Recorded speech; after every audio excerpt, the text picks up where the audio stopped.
Hello. Welcome, everybody. How is it going? I hope everyone is doing wonderful today, this morning. I'm not gonna lie to you guys. I normally wake up late, and so it was a bit of a pain getting out of. I know it's like 9:30 here. I shouldn't be that lazy, but I am. Do you think we'll get a PC release date too? I don't know. We might get a PC release date for the game. They announced that the PC version was in development quite some time ago. I imagine that they want to drop a PC date now, soon. Eventually. But yeah. We're waiting on that, and we're going to be getting the Rising Tide DLC today, or not today, but like, well, actually, maybe today. Actually, I have no idea. Maybe we will get it today. I don't know. Like, it would be very cool if they like shadow dropped it, right? That's what I'm hoping for. I hope they shadow drop it. Nah, actually, that'd be bad for my health. They should drop it like next week. They should drop it like next week. Nice Goku shirt. Have you actually seen the new Sparking trailer? It actually looks really good. Wait, did that drop recently? I don't think I have seen it. Yeah, so does the DLC have a release date? Currently, no. Currently, the DLC does not have a release date.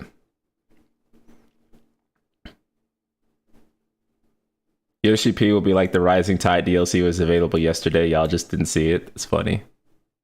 Oh, the trailer dropped yesterday? Okay, I haven't seen it. But yeah, it's really cool that we're going to be getting the Rising Tide DLC pretty soon. And that's going to be like a 10-hour DLC expansion. Yeah, you can go ahead and link it. We can watch it. We ain't got nothing else going on until... other than some conversation with the community, but other than that, we're just kind of chilling until the thing starts. So it starts in like a little under an hour. What are my expectations?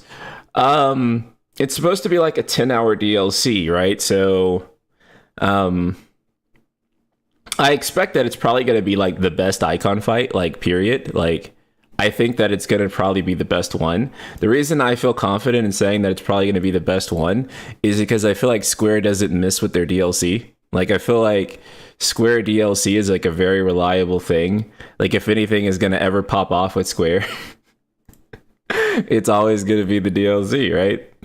So I feel like it's going to be good. Other than that, I hope that they surprise me in some way. Like the Omega DLC, for example, had those accessories in it that I thought were really cool. And that came about because Kuji Raoka, the DLC director, was basically like, he pretty much was like, oh, the accessories in the base game really weren't that good. They really weren't that useful. So I'm going to put in like a bunch of cool, useful accessories into he put some actually interesting accessories into the game. So I hope that there are some surprises like that where it's like, that kind of stuff does a lot for gameplay. So it's not like they're gonna patch in something crazy like elemental weaknesses. That would never happen.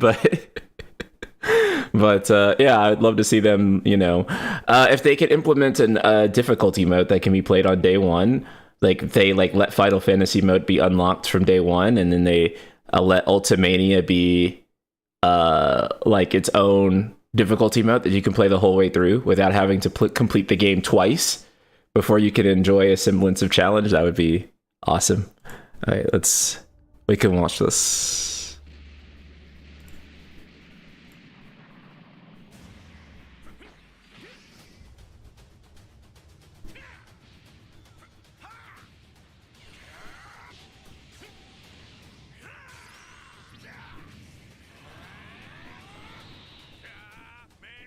Oh, they turned up.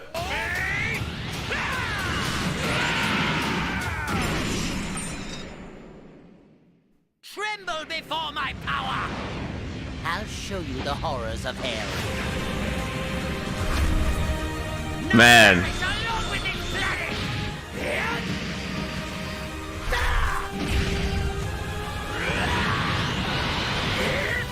Broly.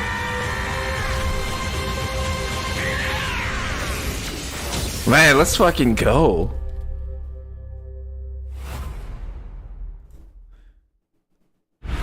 Oh, they have a whole showcase here. 皆さんこんにちは。ドラゴンボールスパーキングゼロのメインプロデューサーの古谷と申します。本日はよろしくお願いいたします。先ほど皆様に見ていただいたのは、昨年12月のゲームアワードで正式発表されたドラゴンボールスパーキングゼロの初出トレーラーでした。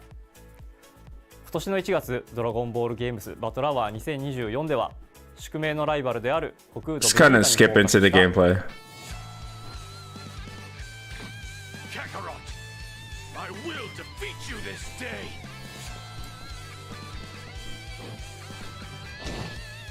Yeah, first of all, let me just say that, like, I've sat through a lot of Dragon Ball games. I've sat through a lot of Dragon Ball games in my day. And seeing the evolution of the visual style has always been really interesting to me. And they've done a lot of, like, cell shading stuff.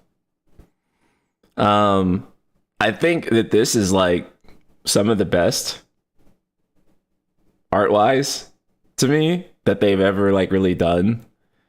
Before that, I'd probably say, like, Fighter Z. I like this about as much or maybe more. Oh, I won't be losing this one, Vegeta.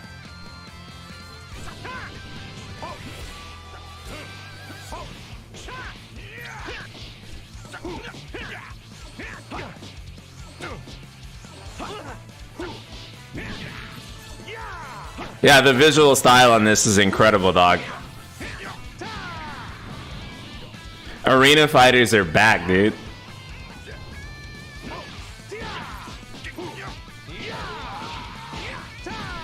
The camera is also really good. Like, it's very cinematic. It might actually be, like, a little disorienting. But I think it looks cool.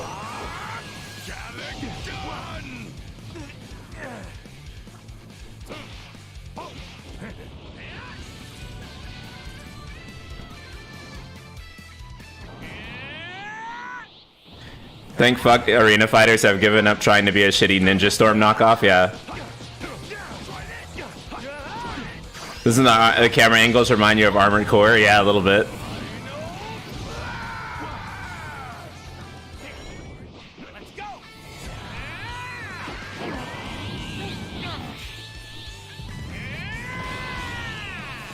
Oh, okay. We're busting out Super Saiyan Blue, okay.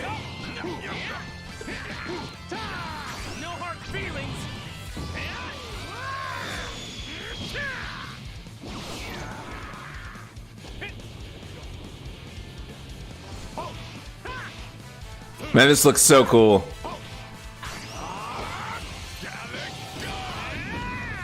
I love the outfit destruction too. Like, actually their outfits have, like, been ripped apart from the fight. That's pretty cool.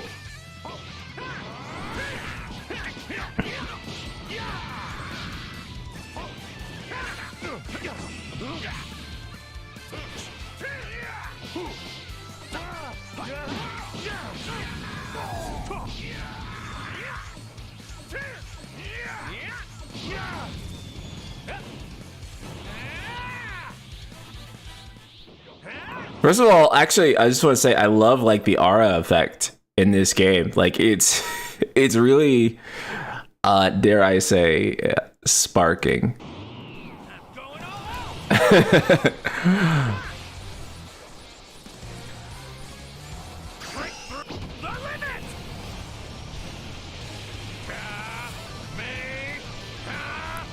You want to drink the aura? It does. It's very blue. blue Gatorade coated, right?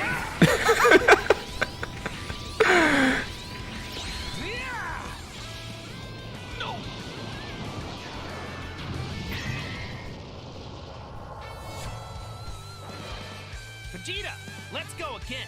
Is that okay with you? いかがだったでしょうか。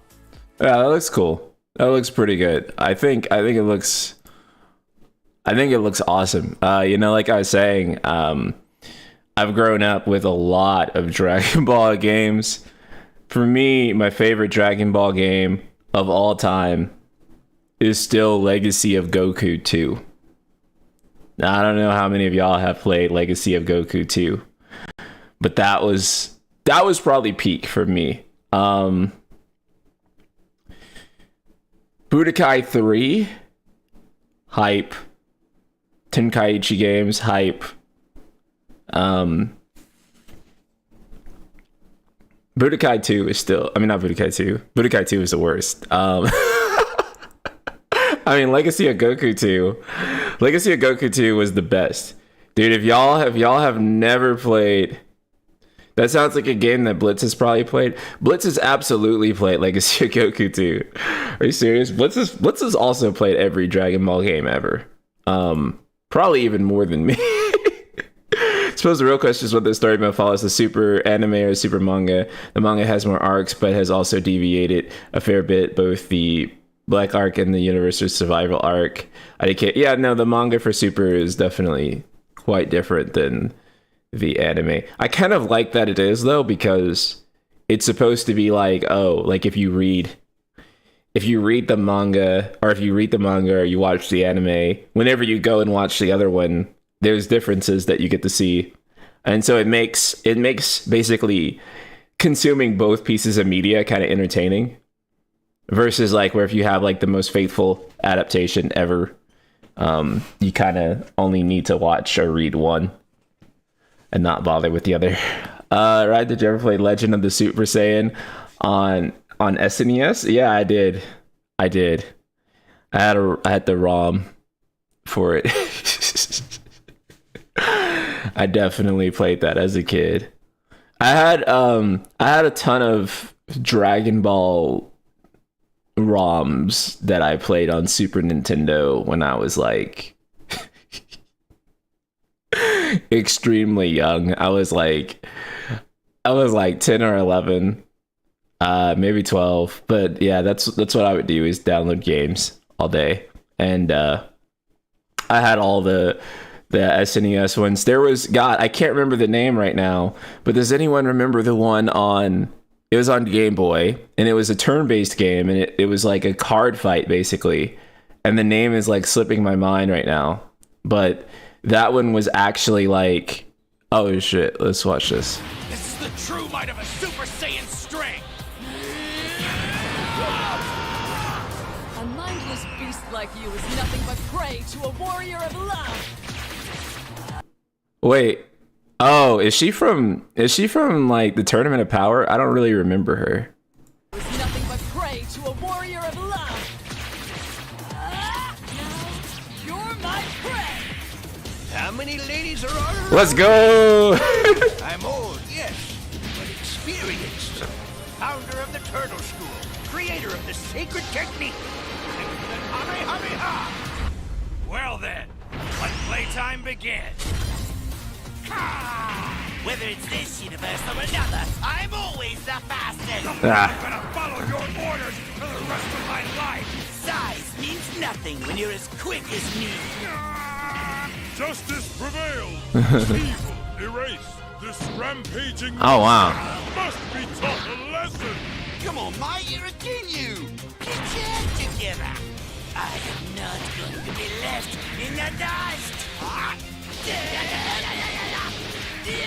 Let's do it up.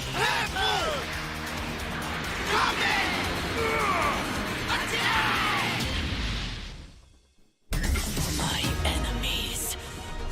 Wow, they got all the super characters, dude. What the fuck? Are you joking?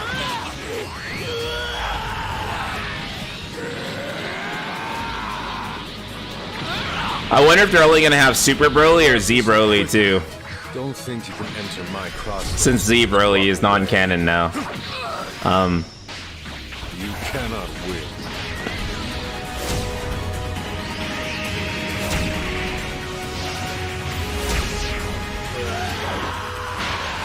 Grief. Looks like we've awakened a real bona fide monster. Yeah, okay. So I'll be real with you. I'm with you, Crossy. Super Broly is so much better than Z Broly. I'm sorry for anyone who's a big Z Broly stan, but Super Broly like fucking clears Z Broly like 100,000% of the fucking way. He does. He clears. Yeah, because Super Broly is a character that I think has more motivations. I never liked the whole thing where it was just like Z Broly was just like crying and shit. I mean, Goku was crying and shit, and that like upset Z Broly, and he was like, I'm so bad because like, you know, Goku like kept crying, you know, as a kid, and that like irritated me in like the infirmary or whatever the fuck. And I'm just like, dude, get the fuck over it. Cope. Dog. Like, that's not even like, that's like the least traumatic thing that has ever happened to a person. Like, come on, bro. Come on, bro. But Super Broly has like some actual reasons, right? Like the exiling, you know, being gaslit by Frieza and his father and, you know, people around him. Yeah. And then also, too, they kind of give him some nuance other than he's just, like, mad all the fucking time. Super Broly has become one of the bros in the manga, too, just chilling with Goku and Vegeta, training with Beerus and Whis. It's cool to see him be friends with two other pure-blooded Saiyans. Yeah. Yeah. So, yeah. Super Broly is cool. Z Broly design was raw as fuck. Yeah, I agree. None of the early Z movies were canon. I wouldn't be surprised if we get movie characters, what if stuff. Yeah. Favorite anime of all time? Oh boy. Shit. Okay. Okay. I don't know which anime is my favorite anime of all time. That's like a tough question. But I can give you like a top like 5 that I think are like the peak of like anime maybe. Okay, we'll start out with the obvious one. The one that everyone's going to include no matter what, because it's objectively the best one. And that's Full Metal Alchemist Brotherhood. Like, we all know that that's objectively the best one. It's so objectively the best one that it's almost tiring how objectively the best one it is, because we all know that it is. And it's just like it's almost a boring response because everyone knows that it's the best one. So it almost says nothing. Death Note. Death Note is also classic, absolute banger.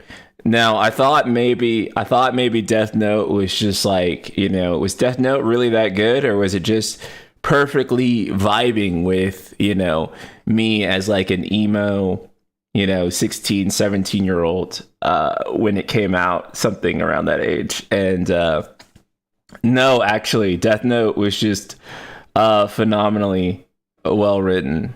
Death Note is good until it sucks. Second part of Death Note is a little bit rough compared to the first part, but I still think it clears.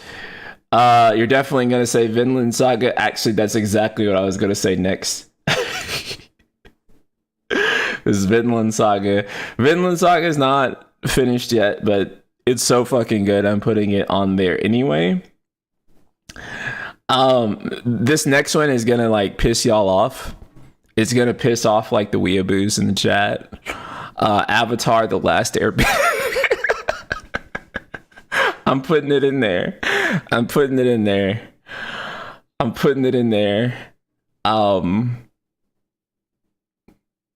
It's not from Japan. Shut the fuck up.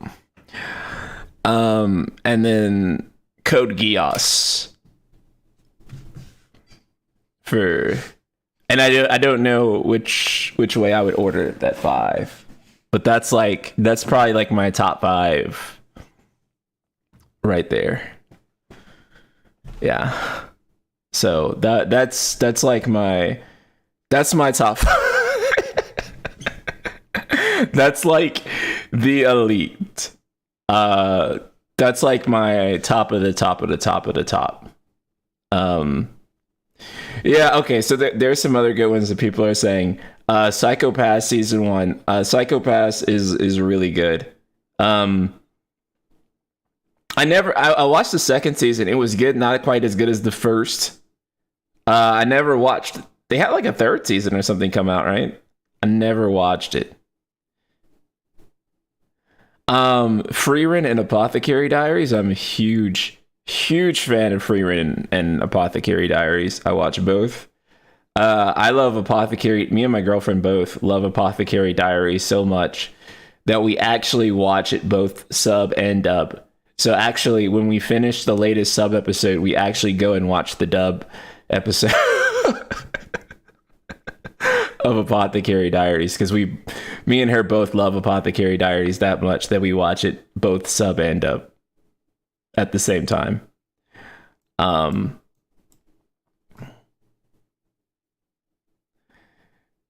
Highlighting, so it pisses off most of the weeps, but not from Japan. BS. It holds zero water when most of the popular 20 years has had hundreds of episodes, was outsourced to Korean animators to animate the shows. So yeah, exactly. I mean, also who cares, like, in a way, like, right? Like, I'm kind of the mind that I just appreciate animation like as an art form, and I'm not really particular about like the country that it comes from. And also too, I think that the West has had like a lot of really good animation that the weebs will kind of skip over, you know, Last Airbender, Invincible nowadays. And so I actually want to see Western animation studios especially doing more.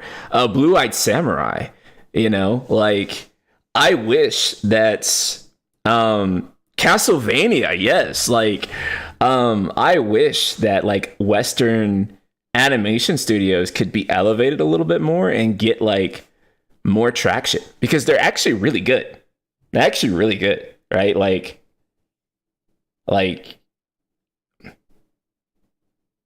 you know, there's been some really good Western animation that is on par with like the best anime that you've ever seen. So I personally want to see more Western animation that is done and taken seriously. And yeah, because I think we're actually pretty good at our own style of animation too. Again, don't let the weebs hear that, but we are very good at it. Yeah, so I like Western animation. I like Japanese animation. And I mean, Japanese studios are engaging with Western animators. Yeah, for sure. I mean, look at how great Cyberpunk Edge Runners was, right? And I also think too that like what was so cool about Cyberpunk Edge Runners is that like you couldn't get an animation that cool without it having been like a collaboration of Japan and the West, like, together, right? Like, that anime is like severely cooler, like by like a tremendous percentage. It's so much cooler because it's like a collaboration between Japan and like a Western studio. Yeah.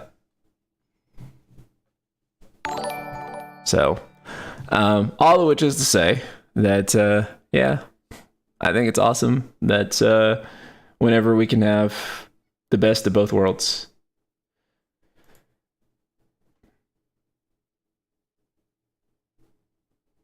If you like the animation editors, you'll like Dungeon Meshi, same studio.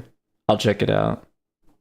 I mean, take for example, Hi-Fi Rush. It's a video game that you can tell is inspired by both Western and Japanese animation. Yeah, I agree. I mean, the thing is though too is that like I feel like nowadays it's more commonplace for people to have grown up with like both cultures, right? Like impacting their view on animation and just entertainment in general. And so I really find that when things take like a bit of both, because I feel like so many people have grown up with both here in the West and in Japan, that like that typically whenever you see the influence of both combine, it tends to be really interesting and really compelling and has that kind of global appeal to it. I mean, that's kind of what Final Fantasy is, right? I mean, especially this one in particular is like, you know, very West meets East. So,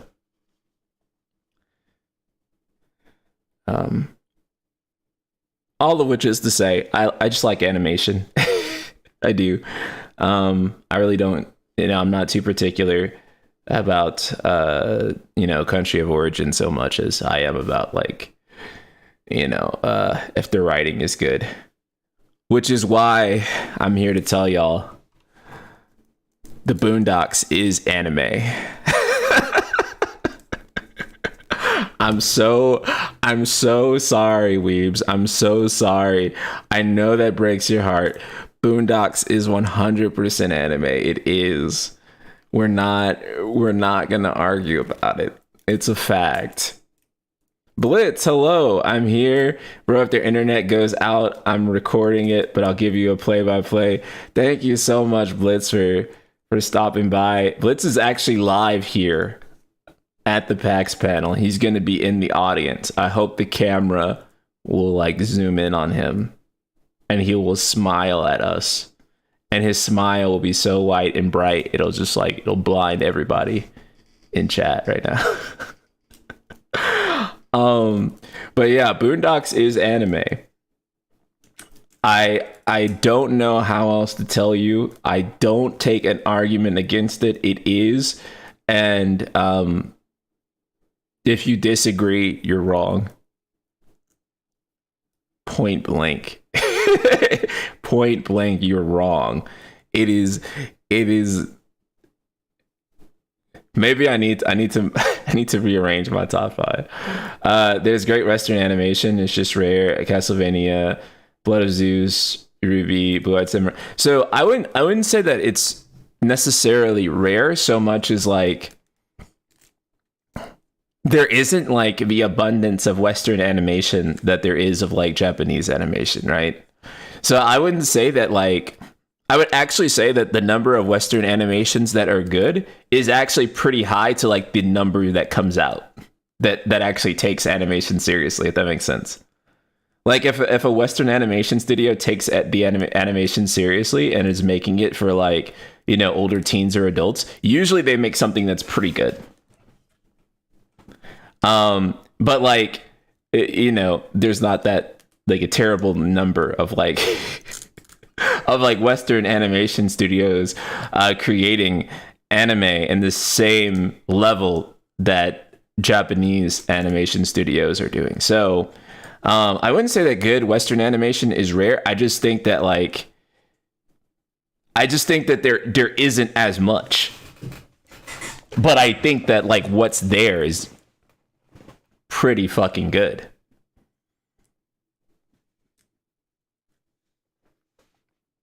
Disney leaving is what hurt. Disney sucks ass now anyway. Disney sucks ass now anyway. When's the last I'm trying to think like when's the last time I saw a Disney movie and it was like really good. Like a really good Disney film. Elemental. Okay, I haven't seen Elemental. I did hear Elemental was good, but I haven't seen it. Toy Story 3. You doing anything when you reach 100k subscribers? I thought about it. I don't know what I'm gonna do. but we'll do something. I'll find some way to celebrate with you guys when we do.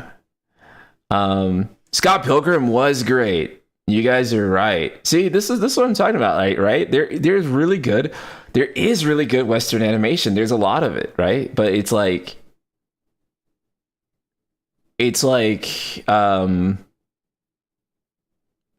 there's not the abundance of it. Like, it's not like there's not as much variety and quantity as anime, though. But I do think that there's a lot of good animation in the West. Big Hero 6 was fantastic. I think Big Hero 6 may have been like the last like really big like Disney film that I saw that I was like really, really into in the same way. Spider-Verse, technically. I don't really want to count that though.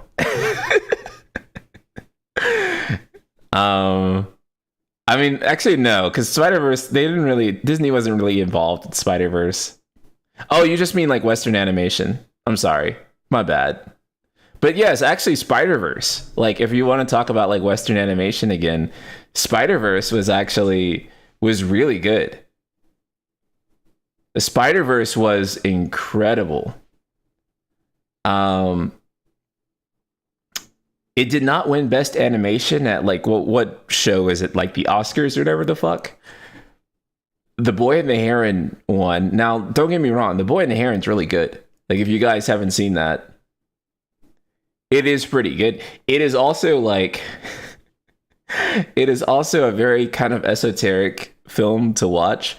So I do recommend that after you finish watching you look up like a YouTube video that kind of explains some of the story details to you, because it's kind of, a lot of it draws from Miyazaki's life, and if you don't know his life that well, you're gonna be like, what the fuck was that movie actually about? You'll not fully understand like what that movie was like really about until like you go afterward and you're like, oh, okay. The 90s and 2000 DC animated universe had Batman, the animated series, Batman Beyond, Justice League, and more. Yeah, that's what I'm saying. Like, people straight up sleep on like really good Western animation. But like I said, like Western animation is actually pretty, like we're not that bad.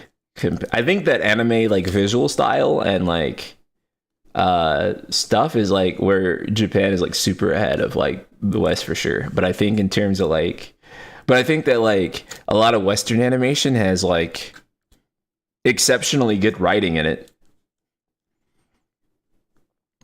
Like some of the best. So yeah. Oh yeah, Arcane is also really good. Like, we're coming up with so many good so much good Western anime that I didn't even like think about like to list off. But actually, yeah, there's a lot of great Western animation now that I really sit and think about it. Puss in Boots was good. Puss in Boots was like peak, dude. Like, Night Sky Prince, your hairstyle looks like Teen Gohan. I didn't mean for that to happen, but that's cool if it does. But yeah, we got some good stuff, guys. Don't sleep on Western anime too.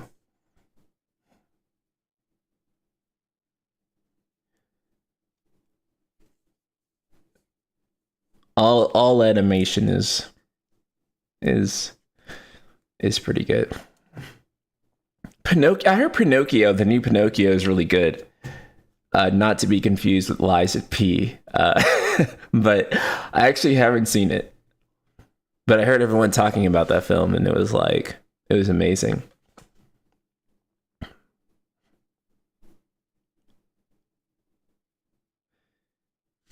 So, but yeah, rest in peace, Akira Toriyama. I agree. Yeah.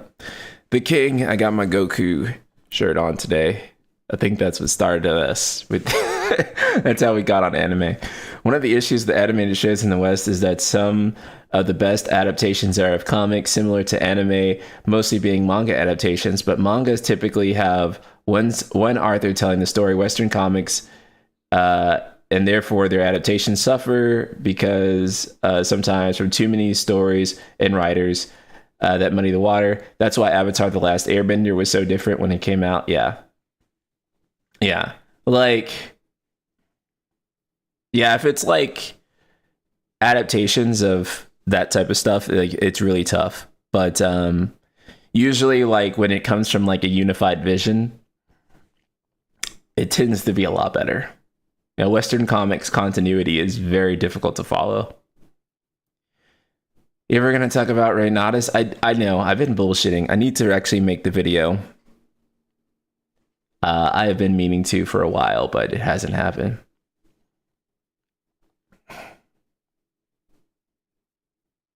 This is why I've actually been becoming a comics casual. Case in point, the state of Amazing Spider-Man over the last decade. At least the new Ultimate Spider-Man is good so far, yeah.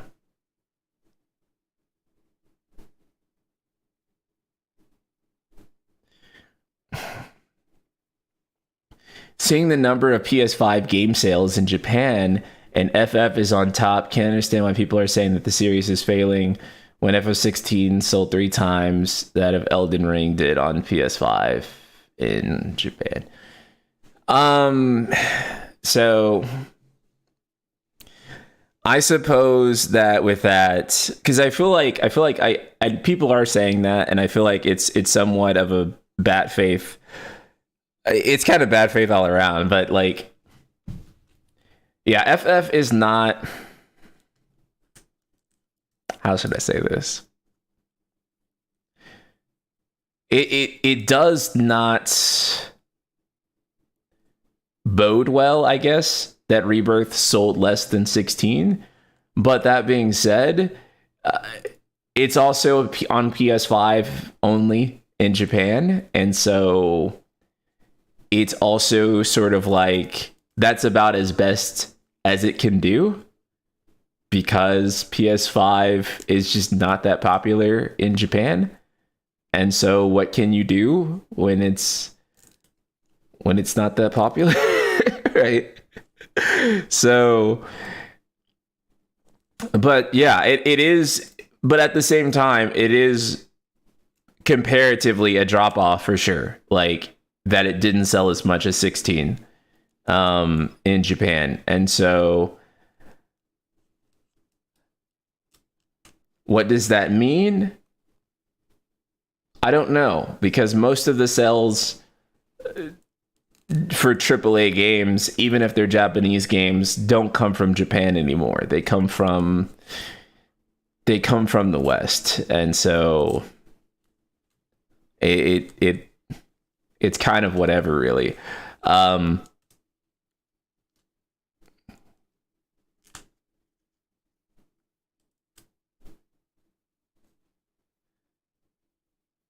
Yeah, I wouldn't really. If Rebirth was on Switch in Japan, it would have sold like crazy, right? But even then, I think that like Tears of the Kingdom is like 1 million in Japan, 1.5, something like that. So even then, you know.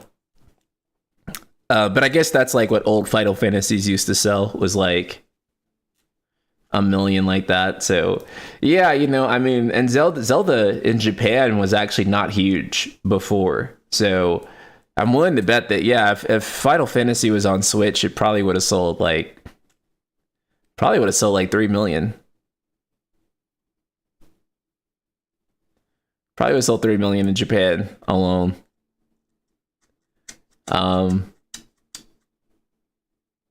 if Zelda got that big, and Zelda was considered like, you know, Zelda was considered to be not popular in Japan at all by Nintendo. So prior to Breath of the Wild anyway. So yeah, I could totally see it having done like 2 or 3 million in Japan if it was on like Switch. but it won't be. Maybe it'll be on Switch too. I don't know. I also, and this is like contrarian to like what everyone else is saying, because everyone else is saying that like the reason that these games are having difficulty selling is like predicated on the fact that it's not multi-platform, and I actually don't agree that that's like the most pressing issue with the sales. The reason I say that is because, for starters, we've had multi-platform Final Fantasy games before, 15 and 13. And while 15 sold really well, I don't think the multi-platform status is actually what helped it that much. Final Fantasy 13 was multi-platform. In Final Fantasy 13, also, there was a lot more Xboxes than there were for Final Fantasy 15 sold with the Xbox 360. And Final Fantasy 13 didn't like break sales records. It sold the exact same number of copies that Remake did, which was exclusive to PS4. So, how much would multi-platform have really helped Remake? It's still sold, the same as multi-platform Final Fantasy 13. Which is like 7 million units. So I'm not convinced that, because, and also too, the absolute bulk of the sales come from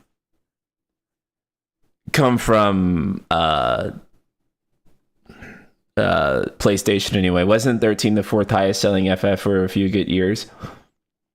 I think so, but yeah, but even then, before that, Final Fantasy VII, Final Fantasy X, those are 1 and 2 in terms of top selling. And then you have Final Fantasy VIII after that, or had Final Fantasy VIII. 15 overtook FF8, but like those were the top 3 before that. And 7, 8, and 10 were PlayStation exclusives for a very long time. And those were the highest selling games. And, PS4 definitely outsold PS1. And Remake came out at the end of PS4's life cycle. Whereas FF7 came out in the middle of PS1's life cycle. And so actually the install base of FF7R for PS4 was higher than the install base of FF7 OG for PS1. And yet FF7 OG outsold, FF7 OG has sold twice the amount that Remake did. So my point is to say that would not being exclusive help? Certainly being on Switch would probably help them the most, particularly in Japan.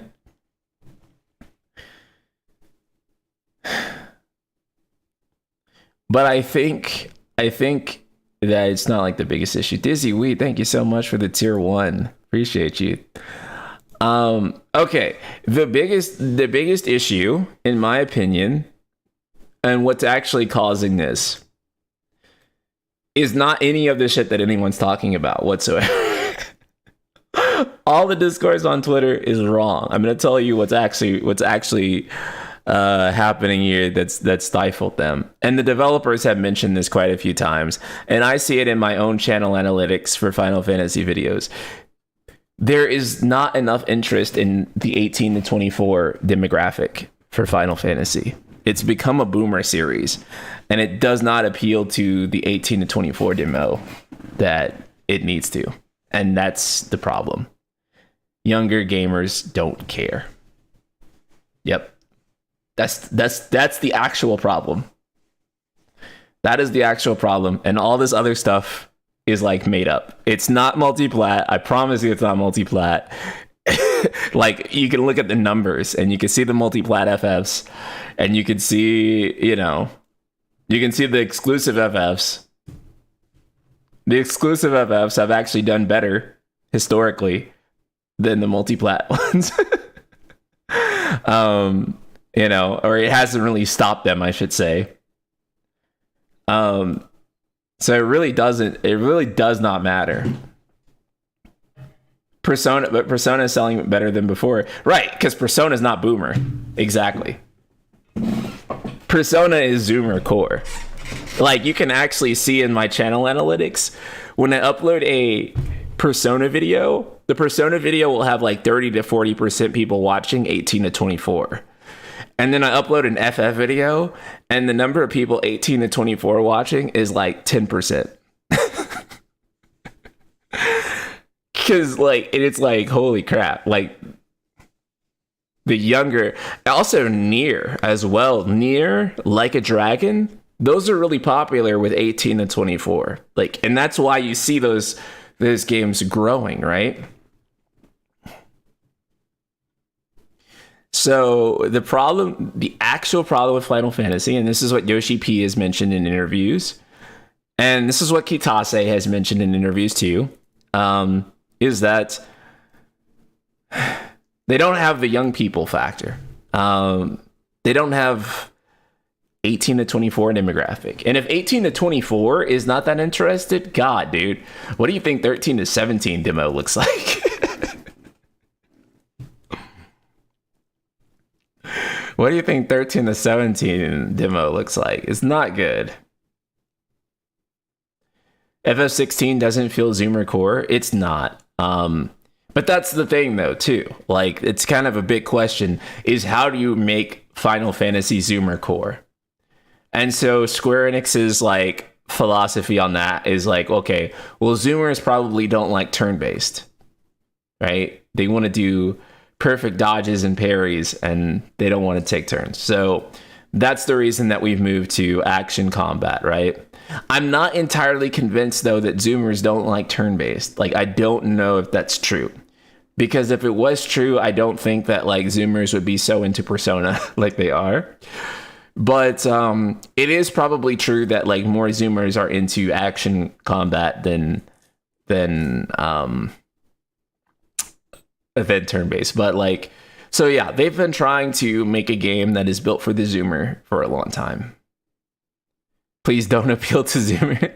See, that's the thing, though, right? Is that, like, you can't be like, we need to make something that appeals to Zoomers, right? Well, then you're going to alienate everyone who's not a Zoomer, right? And you don't want to do that, because you also need to sell to people who are, like, 26 to, like, 35, which is where a lot of their demographic is, their existing demographic is, right? So, anyway, it's tough. Then they try that with the First Soldier. I don't know if the First Soldier, I guess they did want to try that with the First Soldier, but, like, yeah, that was not the best attempt at anything. So what's the estimation of Rebirth sales? We don't really have any firm numbers on Rebirth sales. If I was to make a guess on Rebirth sales, I would say there's probably at 2.5 million. Because I think if it was 3 million or higher, they would have just went ahead and said that we sold 3 million, right? So my guess is like 2.5 million. At the current moment. It's probably close to 3 now, but it's probably not quite at 3. But we don't have any firm numbers. Was God of War PS4 Zoomer core? I don't know if you would consider that Zoomer core. But see, here's the thing, though. I don't think that you could just make a game and just be like, oh, we're designing it to appeal to Zoomers, like, if that means, like, a certain thing. I just, like, yeah, I feel like you can't just, like, engineer something in a lab, like Google, like, what do, like, Zoomers like, and try to make something like that, right? Because I think that, like, a game that, like, really appealed to Zoomers, for example, was Elden Ring. But but you don't think of Elden Ring as, like, a Zoomer game. But it's popular. but it's popular with Zoomers, right? So you don't just like sit and try to engineer something that's like, oh, Zoomers are gonna love this. It's not, but like, and also too, like, you know, it's not like when we got games when it was coming out, like as kids, they didn't sit there and think, oh, we're gonna make this game for millennials, right? You know, that's not really what I think they did. They just made good games, and those games got popular with younger audiences. And those younger audiences then followed those franchises and stuff, right? But like, I mean, think about it, right? Like, what was the last Final Fantasy that we had that like really expanded FF like in a big way? Where like,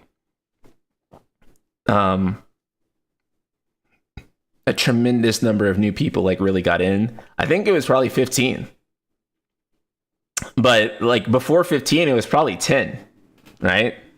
So yeah, it was 15, right?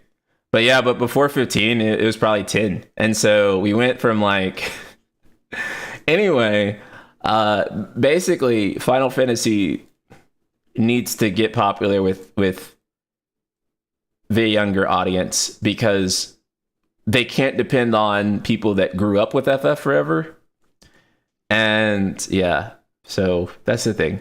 Do you agree that the panic button response from SE to make 7 remake may be misguided direction, since it is going to be entirely self-referential and meta, so really only appealing to the most engaged FF fans rather than actively appealing to the newer ones? I mean, that's kind of like my biggest thing about the re-trilogy, was that like I thought it was a miscalculation to be exclusive in that way. Because now because like, to me, I was like, dude, all the younger people that like you could have got into this, I'm like, now you can't. Oh, looks like we got a bot here. Let's ban him on the YouTube chat. Let's see. There we go.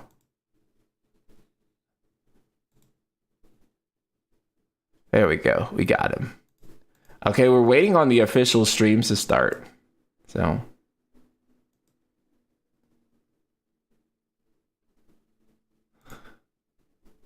It's starting? Really?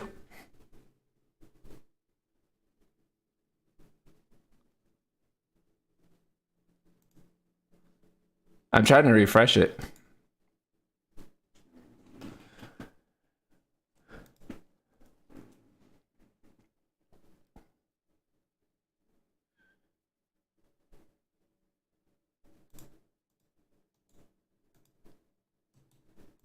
Are you sure? The producer of Final Fantasy XVI Here we go. 皆さんこんにちは、そして配信でご覧の皆さんも、特に日本だとね、こんばんはかなと思います。 So hello, everybody who's here, and we're also live streaming. So hello to those who are watching. I think people in Japan would be good evening. 今日はこの PAX East の会場からファイナルファンタジー16の、DLC 第2弾ライジングタイドの、最新情報をお届けしていこうと思います。どうぞよろしくお願いします。 Okay, so for today's panel, we would love to talk about the second DLC that we're going to be releasing, The Rising Tide.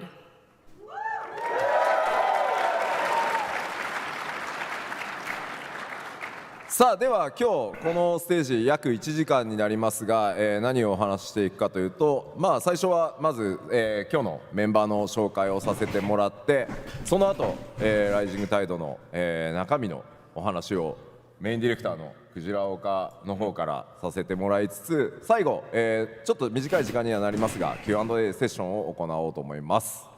So we have about 1 hour on this stage today, so just a quick overview of what we're going to be talking about. Of course, we're going to introduce the developers on this DLC, and then afterwards we would talk about the actual content of Rising Tide, and then we have a little bit of time to do some Q&A. さあでは早速ここにいる本日のねメンバー紹介からスタートしたいと思います。 Okay, so we'd like to introduce the members. まず映ってるのが Favorite オ member, リジナルの Night Sky 16の Prince. 主力メンバーです。 Okay, so as you can see, the core members of the original Final Fantasy XVI are shown here. ただ今日はですねライジングタイドの紹介なのでちょっと変えていきたいと思います。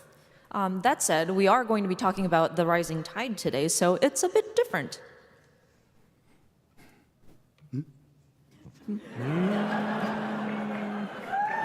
まあ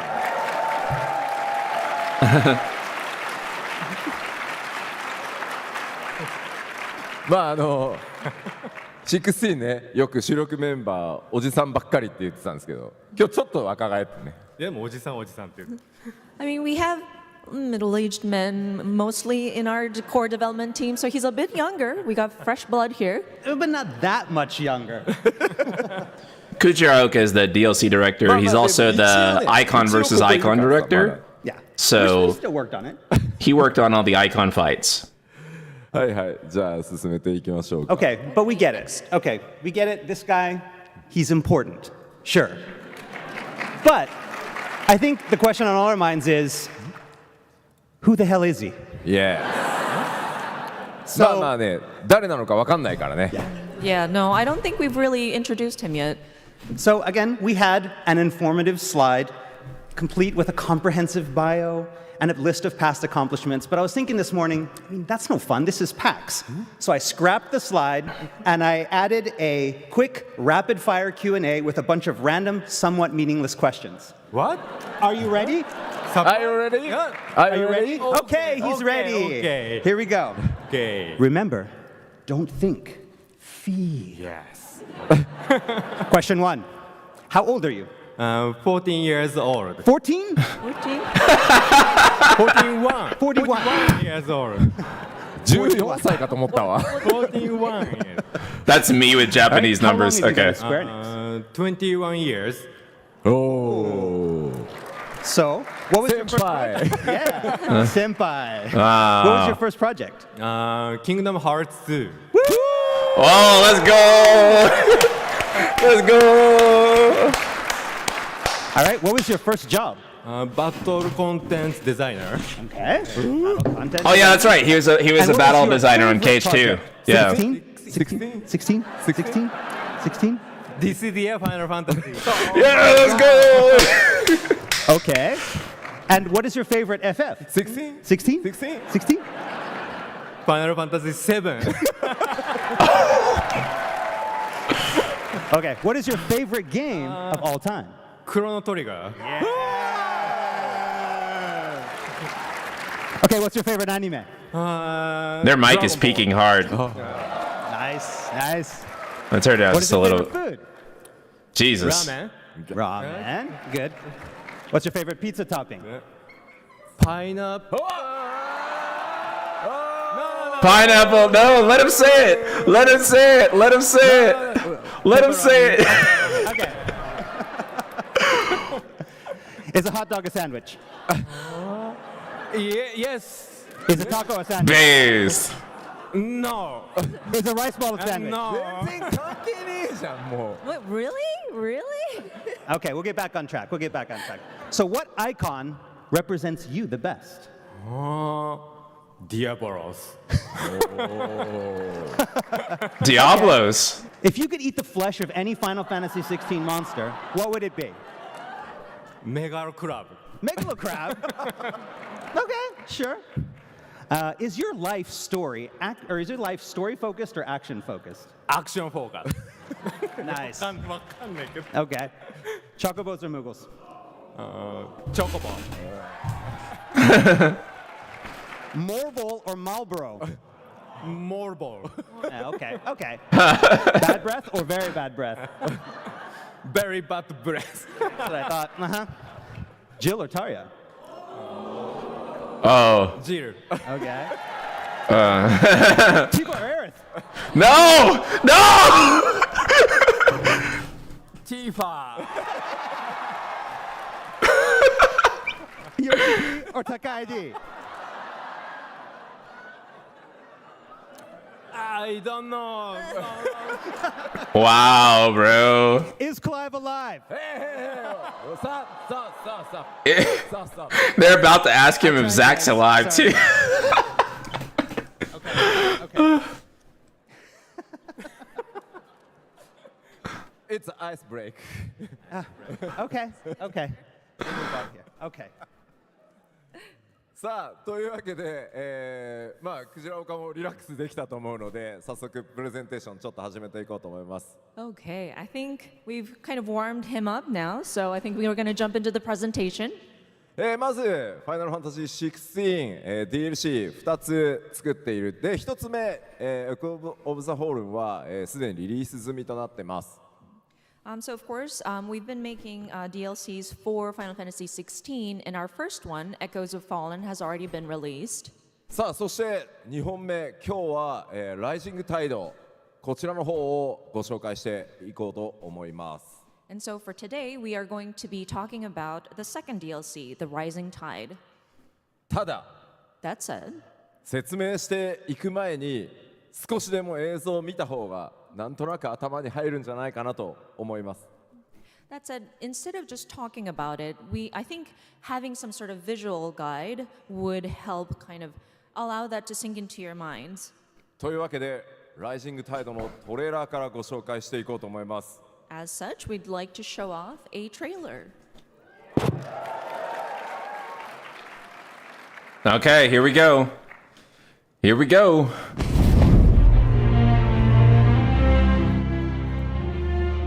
They would create a new Mother Crystal. Thus would our people's wandering, our suffering, finally end. And all it would require was the sacrifice of a single child. Oh.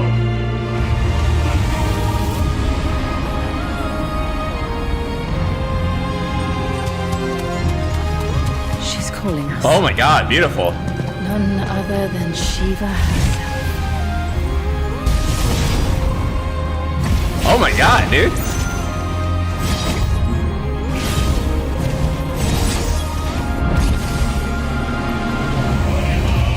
But he deserves a better fate than the one my people forced upon him.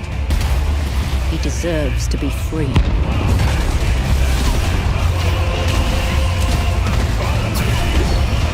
Oh, it's the trailer music, the first trailer. They actually are using that song. Let the sins of man be redeemed by the hand of the servant of God. Oh, nice.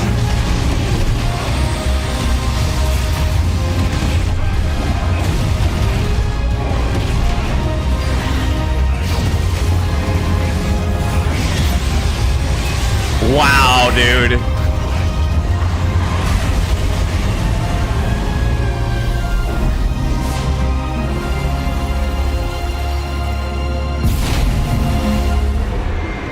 Okay, nice.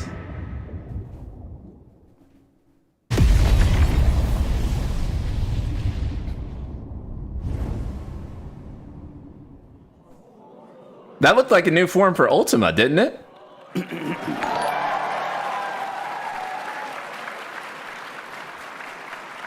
That's a new form for Ultima, right? It was Clive? Wait, that was Clive? まあ大抵こういうトレーラーのラス That ト was だと Clive? 発売日が出そうなもんなんだけど You know, when we show these kinds of trailers, you would expect there be a release date on there. Yeah. Yeah, 大丈夫 you, 今日のセッションの最後必ず発売日話してから帰るので But don't worry, we will make sure to mention about the release timing during this presentation. で今回、この今表示されているアートワーク DLC ライジングタイドのために、高橋和也に書き下ろしてもらった、新しいアートになってます。So of course, this is our new key art that we had requested Kazuya Takahashi to draw for the Rising Tide.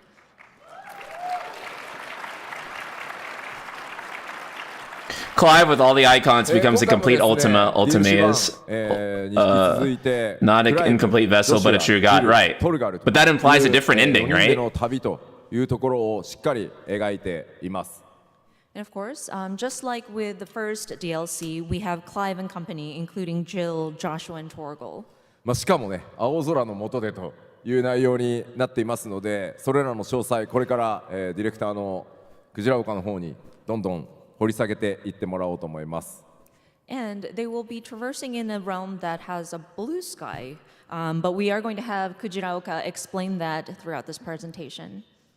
Go ahead. Okay. じゃあ僕の方から、まずはねストーリーのイントロダクションの紹介をしたいと思います。All right, so we're going to begin with me talking a little bit about the story. はい、今回の物語、クライブの元に届いた差出人不明の一通の手紙から始まります。So the story begins with a letter arriving at the hideaway. でそこには伝説の召喚獣リヴァイアさんの名とそのドミナントを救ってほしいという不思議な依頼が書かれていました。According to the strange missive, the dominant of Leviathan the Lost is in dire need of help. なぜ本編にリヴァイアさんが現れなかったのか、ドミナントを救うとは一体どういうことなのか、それらはすべて、新たな冒険の舞台であるミシディアで明らかに。Mysidia. So why has Nice. Leviathan appeared now after being lost for so many years? And why does its dominant need saving? The answers lie in a place called Mysidia. それでは、この物語のキーとなる2つの要素を紹介したいと思います。1つ目は新たなキャラクターです。So now let's take a closer look at two key aspects of the Rising Tide story. Labib, thank you for the tier 1.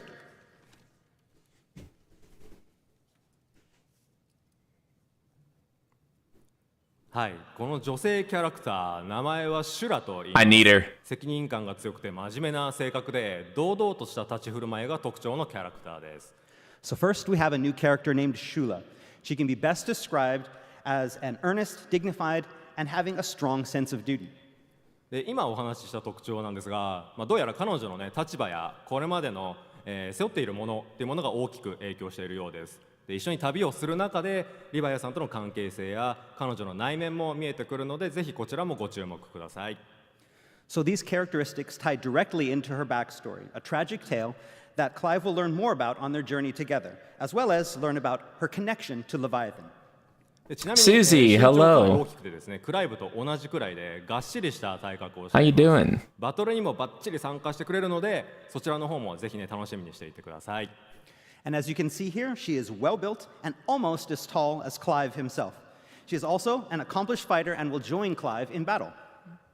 はい、ではですね、続いて2つ目の要素をご紹介したいと思います。Okay, so let's move on to the second key story aspect.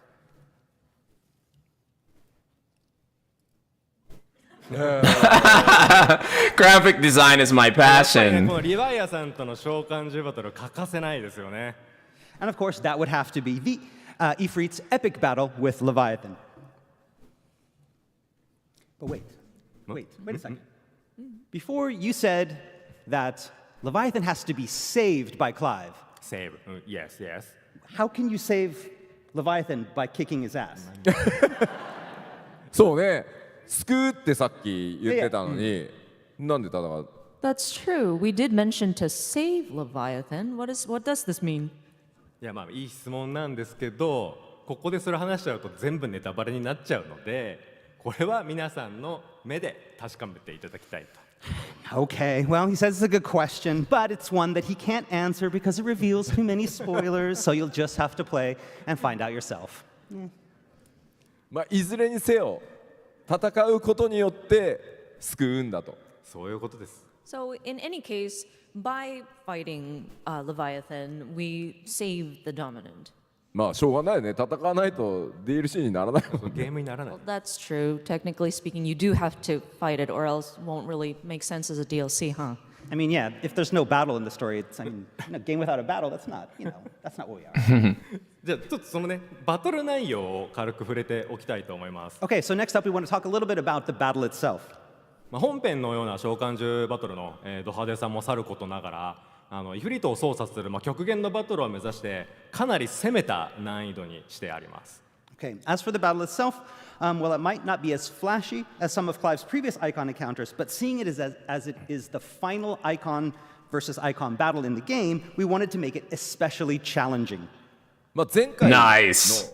エコー・オブ・ザ・フォールンがクライブの、キャラクターとしてのラストダンジョンに近い DLC だったので、今回はイフリートとしての、ファイナルエンカウンターとしてかなり難易度高めに設定してます。So, of course, with the Echoes of Fallen, our last DLC, we kind of positioned it as Clive as a character and his sort of last dungeon. So, for the Rising Tide, it would be Ifrit in its final encounter. なので、本編の16本編の召喚獣バトルってドラマとかストーリーのできるだけ邪魔をしないように、イフリートの技一つ二つ使わなくてもクリアできるぐらいのバランスにしてました。And so it's going to be a very tough battle for sure. We've adjusted the difficulty so that it is compared to the the base game of Final Fantasy XVI, a lot of those iconic battles where you have those cinematic large-scale fights, you would only employ maybe one or two Ifrit specific moves, and you would probably get through it because we try to focus on the story and making sure that it doesn't interfere with the drama that happens in the narrative. But in this time, Yeah, you'll actually have to use the mechanics. That's nice. ライジングタイドプレイする前にイフリートのアクション全部思い出して全部使える状態にしておいてくださいね。一つでも欠けるとかなり苦しくなると思います。But this time, before you go into the Rising Tide, you might want to brush up your Ifrit abilities and make sure you know and are familiar with all of the different actions. Well, if only we had an Ifrit arena. Any advice from the director? そうですね、もし勝ってなかった負けちゃったとしても、クライブのレベルを上げたりクライブの武器防具をちゃんと最新に更新さえすればそれによってイフリートにもちゃんと強化が反映されるのでぜひね諦めずに挑戦していただきたいかなと思います。 Okay, so if at first you don't succeed in the battle, well, remember that Ifrit's strength is relative to Clive's strength, and that includes weapon and gear as well. So, if at first you don't succeed, power up, level up, and try again, and again, and again. つまりね、しっかりクライブを、鍛えていってアイテムも武器防具を更新していけばイフリート自体も強くなるので諦めずにチャレンジしてください。Yes, so make sure that you are also powering up Clive and making sure that you are thorough in trying to upgrade his equipment, including his gear and his weapon, and don't give up. はい、ではですね、それでは次いきます。All right, now we're going to move on to the next one. 次は新たなるその冒険の舞台となるミシディアの紹介をしていきたいと思います。Next, we're going to take a look at where you're going to be adventuring, the area of Mysidia. ミシディアとは、ロザリア公国などがある風の大陸の北側にある、旧北部領の一地域となっています。So Mysidia is one of the many regions located in Storm's northern territories. ちなみにミシディアといえば、FF だと2と4に登場する国や、町の名前となってますが、それらと直接関係があるわけではないです。Hardcore FF fans may recognize the name Mysidia from Final Fantasy II and Final Fantasy IV, where it appears as both the names of the village and a nation. ただいずれも共通して魔法が大きく関わる、場所になるので、オマージュとして我々も今回この名前を採用することにしました。And while our Mysidia isn't directly related to those past Mysidias, magic does play a pivotal role in the story of all three, hence us choosing that name as a kind of a callback. それにしてもね、この青空、本編を最後まで遊んだ方はかなり不思議な、気持ちで見ているのではないでしょうか。Also, I'm guessing many of you, especially those who have made it to the end of Final Fantasy XVI, have noticed the blue sky in this area. でもちろんね、我々がもういい加減明るい場所で冒険したいと思ったことがきっかけでもあるんですが、これにはちゃんと物語上の、理由が、用意してあります。Again, this design choice mostly came from our dev team being kind of tired of playing the endgame content in that Primogenesis gloom. Yes! But okay, so anyone telling me... ties in with the story. Anyone trying to tell me that they didn't get tired of that purple sky can fuck off, because even the dev team got tired of it. 風景をまとめた動画をご覧いただきたいと思ってます。 Of course, I can't tell you what that is, but I can show you a little bit more in this exciting area walkthrough video. So roll the tape.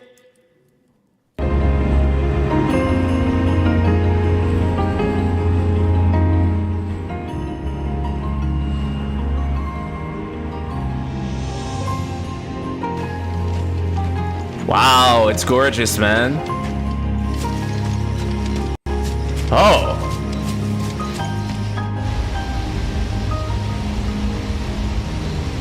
This is like the most beautiful location in the entire game, dude. Like, by far.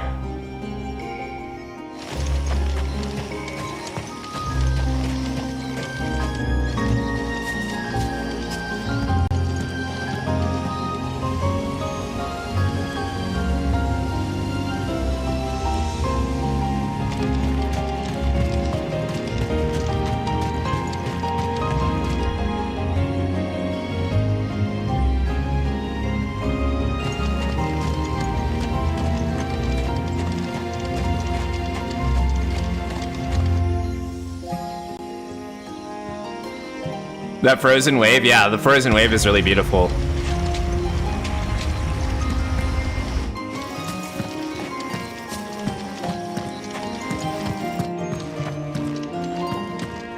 Graphically, this is so beautiful, man.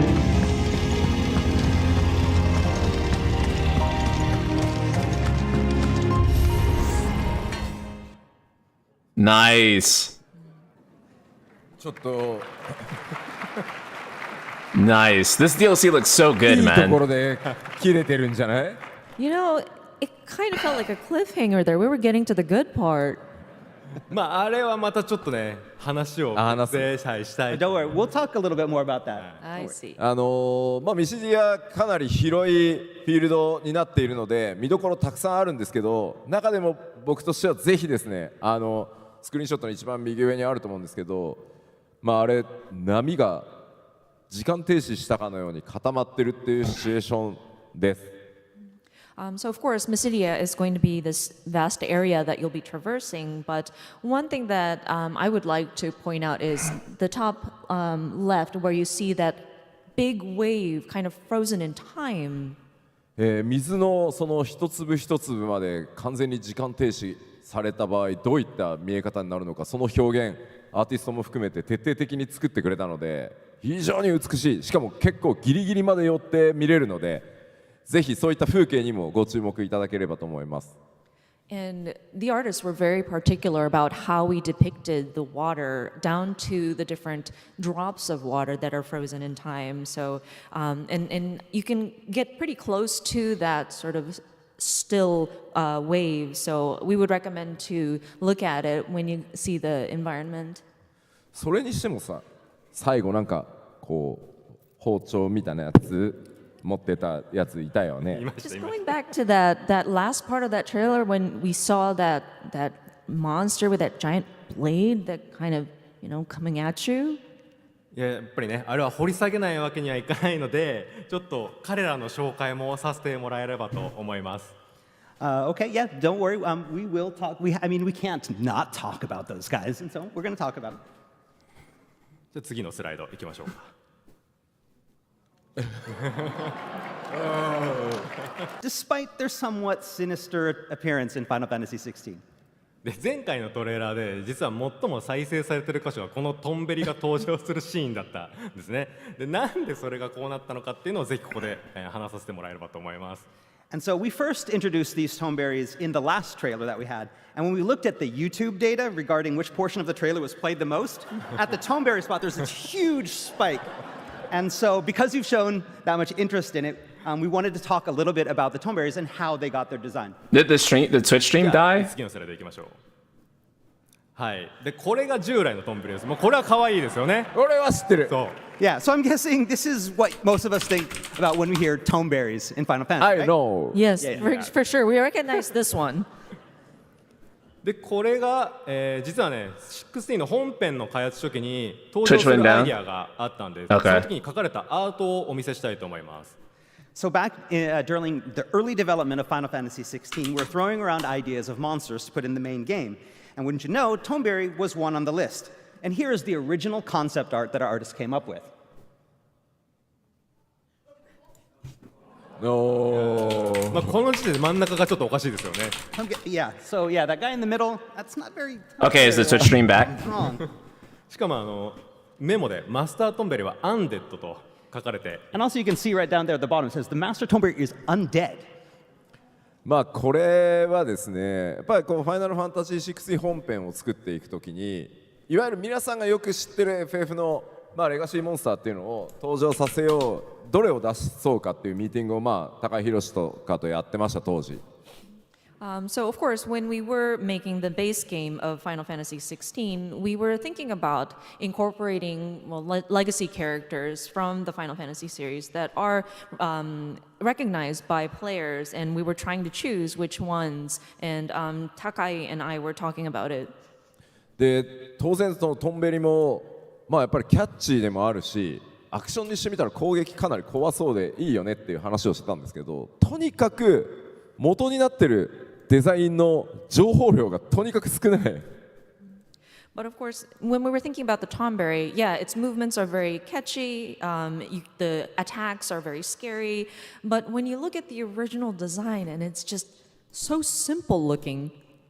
なのでやっぱりこう情報量16ってかなりリアルなゲームグラフィックスになっているので、あのままの情報量だとあまりにも足りないので、まあ高い主導のもともっと情報量を足したトンベリを作ろうって言ってなったのがあれです。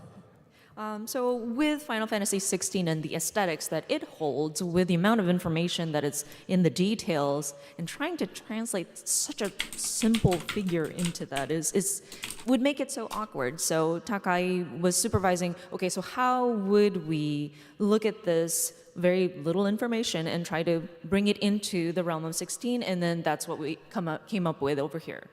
ただまあやってはみたものの、布はたくさんあって揺れるわ、ランタンは揺れるわ、揺れるもの多すぎてちょっと待ってくれ、一回ちょっと考え直そうっていうことになってボツになってた。That said, there were a lot of swing elements, including the hood, a lot of cloth that kind of waves back and forth. Oh, the lantern is hanging from its hand, so it's shaking. Wait a minute, this is a little too complicated at this time. So I'm afraid we had to scrap it. でその後に DLC の制作が始まって、ちょうど僕が FF レガシーのモンスターも登場させたいと考えていたところにこのアートを見つけて、まあ、ただちょっとさすがに肉はつけておくかと、生きてる状態にしておくかということで新たにデザインを起こしてもらうという流れになりました。But when we started working on the DLC, we really wanted to bring back some of the legacy Final Fantasy monsters, and that's when we remembered we already had one that we designed and hadn't used yet. So after adding a little bit of meat back to his bones and, you know, unzombifying him a little bit, we settled on the following design.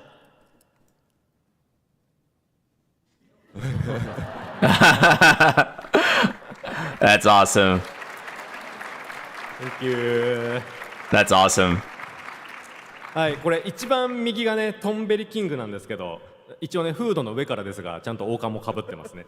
And so on the right we have the Toneberry King. You can tell by his crown, which he's wearing over his hood for some reason. でまあどのトンベリもかなりね殺意高めに包丁を振り回してくるので、ぜひねミシディアで見かけた際にはご注意いただければと思います。Otherwise, the Toneberries are just as deadly as you remember. So watch out for those extra large knives and their grudges. 結構な数ミシディアのフィールドをうろうろしているので、特に16リアルタイムアクション、突然後ろからトンベリに刺されるっていうことがよくあります。So a lot of these Tomberries are going to be lurking around in the Mysidia open field, so sometimes they might ambush you from behind, so please be careful. その彼ら必ず刺す前にこうスーッと構えるので、それをぜひ見逃さないようにしてください。That said, because this is an action game, the Tomberry will kind of take form, or like they'll take their blade, and you will know that they're ready to attack. So that might be a good warning for you to escape or dodge them. じゃあですね、そんなトンベリとも、戦えるようなクライブの新しい力、手に入れますので、そちらの紹介をしていきたいと思います。Fortunately, though, Clive will have a little extra help in dealing with these guys. Nice. 新たな召喚獣リヴァイアさんになります。左上にリヴァイアさんをまとって銃のように扱って戦うことになります。And that help comes in the form of a new set of iconic abilities for Leviathan, in which Clive summons a sea serpent onto his left hand to use like a firearm. 遠隔攻撃が主体の、召喚獣になっているんですけれども、近接主体のクライブであっても彼にとって魅力的なアビリティで多く構成されています。So in contrast to most of Clive's existing iconic abilities, which are mostly melee focused, the Leviathan ability set features a wide variety of unique ranged attacks. で続いてフィートですね、オーディンアームのように、通常攻撃が別の攻撃に差し替わる形ですが、四角でショットガン、三角でレーザーだったりと大幅にその性能を切り替える、形になっています。So similar to Odin's Arm of Darkness, activating Leviathan's Serpent's Cry feat will change your basic triangle and square button attacks, turning the former into a wide area laser and the latter into an impromptu shotgun. Wow. でこれ Okay. ら、This かな sounds り、awesome. 強力なんですけど、その時に撃つ時に、タイダルゲージというリソースを消費します。なので、途中でリロードを挟む必要が出てくるわけですね。So these attacks are fairly powerful, but using them will drain what is called your tidal gauge. When the gauge is depleted, you will need to reload before you can attack again. でその時にタイミングよく入力することで、一定時間ゲージ消費なしで打ち放題になるといったボーナス要素もあるので、ここがね、プレイヤーの皆さんの腕の見せ所になってきます。So if you time your reload perfectly, then when the preload prompt appears on screen, you will temporarily gain unlimited ammunition. These perfect reloads are the key to maximizing damage. で今日はそのリヴァイアさんを使った、バトル動画をご用意してますので、 Oh, ぜひ they're ね gonna show a trailer. 自分がど Awesome. う使うかっていうのをイメージしながら見てみてください。So I know that was a kind of a lot to follow, so I've brought a video showcasing the Leviathan abilities in action. Hopefully it will give you a better idea of how they can be used. Roll tape.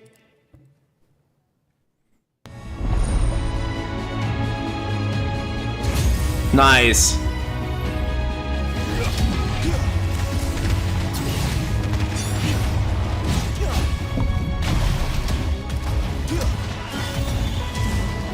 That's so cool. What?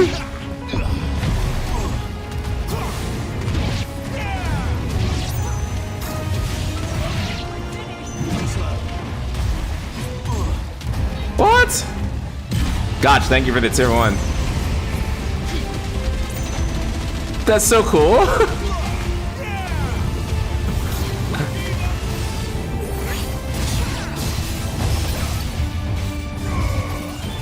Nice.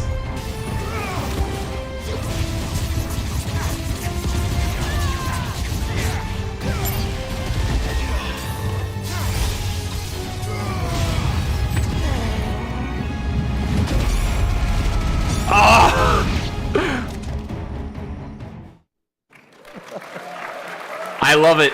I love it. I have a feeling Vincent may play somewhat similarly in Remake 3. 近 Yeah. 接がメインですけ That'd be ど cool. 今最後の方でねコンビネーションでご覧いただいたように近づいて離れてリヴァイアさん使ってさらに敵引き寄せて近接やってまたリヴァイアさんみたいなかなり組み合わせの自由度高いアクションになってます。So yeah, you may be familiar with a lot of Clive's melee abilities, but with Leviathan, you can kind of see how towards the end of the battle video, you saw that he used a combination. You would go near the enemies and then pull back, launch Leviathan, or you can draw your enemies and then do your melee and then go back and launch Leviathan. So it's very strategic. You can try out different combinations. まあさっきのトンベリもね近づかなきゃいいね。リヴァイアさんでずっと打ってりゃいいからね。楽勝です。 And of course, with the Tomberries too, as long as you're not near them, they won't come and stab you. So maybe utilize that to your advantage. はい、じゃあですね、次はこの新たな力も得たクライブで挑める、バトルコンテンツというものを用意してますので、そちらの紹介もさせてください。All right, so that's all for Leviathan, but we have one more bit of battle content to introduce today. はい、新たなバトルコンテンツで名前はカイロスゲートと言います。And this new battle content is called Kairos What? Gate. So I'd like to step in just a little bit with a public service announcement. I've been informed by one of our staff members with the Greek heritage that this is actually pronounced closer to Kairos, but we're using the ancient Greek pronunciation, which is closer to Kairos. And so please, those people that are like furiously typing right now, it's wrong. Put your keyboards down, take a deep breath. We're doing it on purpose. Thank you. まあまあ古代ギリシャ語だとねどっちなんだ呼び名はって発音がね大変ですから。This is awesome. The difference between ancient Greek and modern Greek. はい、じゃあ内容の説明に戻りた All いと思い right, ます。 so let's talk a little bit about the actual content now. でこのコンテンツなんですけど、本編と雷軸タイドのシナリオをクリアすることで解放されるバトル系のエンドコンテンツとなっています。All right, so this endgame content is unlocked once you have cleared both the main scenario in the main game and the Rising Tide storyline. すでに強くてニューゲームで遊んでいる方は、あとはこのライジングタイドのシナリオさえクリアすれば OK ですね。Which just means those players have already completed the game and are playing on New Game Plus need only to complete the Rising Tide storyline to access the content. 内容はすごく簡単に言うと敵との連戦を勝ち進んでいくいわゆるサバイバルモード的な遊びなんですが、これならではの要素っていうのももちろん用意しています。 Let's fucking Kairos Gate is in go. essence a survival mode wherein Clive must fight his way through 20 consecutive stages, but it has a lot of special. はい、でまず重要なのが階層をクリアするごとに専用のポイントを使ってクライブを強化できるという点です。 Oh, crap. So it's like its own After each RPG stage, mode, basically. Clive will earn special points that are used to enhance his abilities and improve his chances in later stages. でそのポイントっていうのが階層をクリアした時にもらえる This is a roguelite. バトル中にそのテクニックを強化したバトルパフォーマンス This is a roguelite. 高くなるほどにそのもらえる強化 That's ポイン what トっていう this のも増えていきま is. す。 The amount of points received will depend on your battle performance or score during the previous stage. そして階層をクリアするとかなり豪華な Labyrinth mode from this the city of Duodecim? Yeah, like that too. In addition to points, clearing stages will earn you various items and rich rewards. そして、PS5 のリーダーボードにも対応していて、報酬をね一通り手に入れて終わるでもいいですし何度もプレイして他のプレイヤーとランキングを競うといったこともできるようになってます。 High scores will also be uploaded to the PS5 leaderboard, so you can play for either the loot or you can play for the glory. 文字だけで説明してもやっぱりわからないと思うのでこちらも実際にプレイしている動画を流しながら我々が説明していくという形で見ていただこうと思います。 Again, that was probably a lot to take in all at once, so I'm going to show you a little bit of what the content looks like in this video, and I'll be explaining along with the video. So let's roll the tape. Okay. はい、ということでカイロスゲート、アルテストーンから挑むことができます。 Okay, so the way to get through is via the Arete zone in the hideaway. ここに増えているのがこのカイロスゲートですね。Yeah, and here we have the Kairos Gate.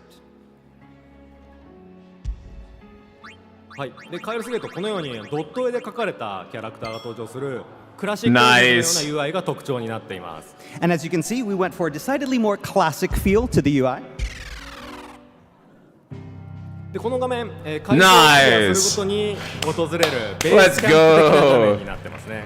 So what you see here is the base camp in between each stage, or circle as we call them, where Clive can prepare for the next battle. で項目のマップからは各階層の敵の構成とか報酬といった情報が確認できます。So here on the map, you can see what awaits Clive in each circle, as well as the rewards for completing the circles. でさらに、クライブの強化というのが2種類あって、まずはこの EP を使ったステータス強化です。攻撃や防御といった、基礎的な強化ができます。 Same UI and sound effects as the city Labyrinth mode. Nice. Permanent enhancements that require EP to purchase. Think improvements to basic attributes such as attack and defense. でもう一つがこの PP を使ったブースト効果と言われるものです。数階層しか効果は効かないんですけれども、いろんな種類のバフを、発動させることができます。 Parry window extension? Second way is via temporary boons. Where is this at in the game? In the base game? Last a limited amount of circles before their effects fade. でサポートアクセサリーと同様の効果もここでねコストゼロ永続効果で用意していますので、サポートアクセサリーを普段から Recast timer reduction? What the fuck? 安心して戦ってください。 Timely accessories can also be purchased here for free, and equipping them will slightly reduce your score. They do not affect rewards. そして準備ができたら戦闘に向かいます。 And when you're done prepping, the battle begins. で各階層基本的には3ウェーブの敵で構成されていて、どこでアビリティを吐くか、ブルーストの効果をどう生かして戦うかというところがポイントになります。So each circle is comprised of 3 waves. To maximize your score, you'll need to choose when and where to use your abilities, as also which boons to purchase. で途中ねちょっとカットしてしまいましたが、勝利するとこのようなリザルト画面に遷移して、報酬アイテムであるとか獲得したバトルパフォーマンスから、算出されたこの EP、BP というものが獲得できます。The circle is complete when all 3 waves have been cleared. Here at the results screen, you can see your total score as well as any EP and BP earned. で目標クリアタイムというものも設定されていて、それを満たすことでより多くのポイントがもらえるというのが要素があるので、ある程度時間も意識してクリアするといいと思われます。Each circle has a target time. Completing a circle quicker than the target time will earn you bonuses, not only for your score, but for your EP and BP. そしてまたこの画面に戻ってきて、先ほど得た EP と BP を使って強化をして、また次のバトルに進んでいくっていうコンテンツになってますね。And once the circle is complete, you'll return to the home base and prepare for the next one. Rinse and repeat. だいぶ駆け足でしたが伝わったでしょうか。 Okay, I hope that was easy enough to understand.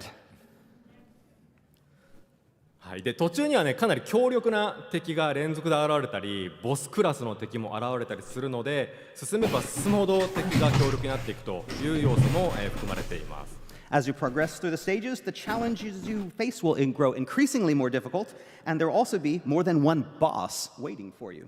じゃあライト戻してもらいましょうか。 Can we turn the lights back on? The video's over. あっちは And that too. あっちも We have the- スライド戻さないと。 There it is. Okay, we're back.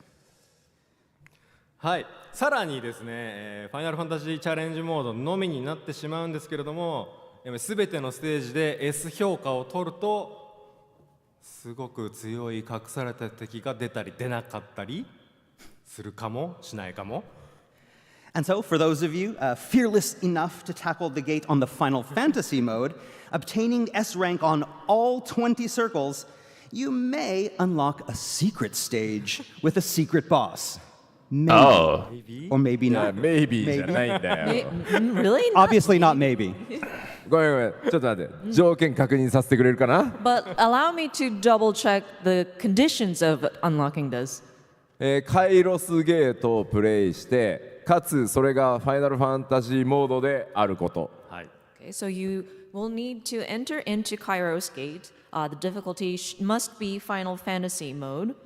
全20階層をすべて S ランクで突破すると、 And you have to get through all 20 circles and achieve a score of S. エクストラステージ、エクストラボスがいる。 But doing so will allow for you to encounter this extra secret boss. Not maybe, yes or no. Yes. Yes. Okay. ちなみにかなりやばいボスなので、相当動画配信も映えると思いますので、ぜひアクション自信のある方はですね、その隠しボス挑んでみていただけたらと思います。And by the way, this is a really insane boss character that you'll be fighting. And I think those of you who like to make video content, it's going to look really good on screen. So if you are confident in your battle skills, you want to test your mettle, we recommend that content. ということでぜひ皆さんね。 I hope it's Xenos. I do. I agree, Hey, it'll be a Lipsy. challenge. そして、次の It won't be, but I hope it is. All right, moving on. Once Clive has obtained all of the icons. No, no, no, no, no, no, no, no, no, no. Wait, yes. No. No. Yes. No? No. No? Don't talk this. No, it We're was not in the talking about trailer. this. Stop. No. Don't talk this. ということで、ダッシュはしましたが、このページについての説明は一切行いません。So, I guess please disregard the winged Clive up there on the screen. Golf Because we will bag, not be Xenos. talking about that all today. No? No. No? セフィロスではない。 It's not It's Sephiroth. not Sephiroth, is it?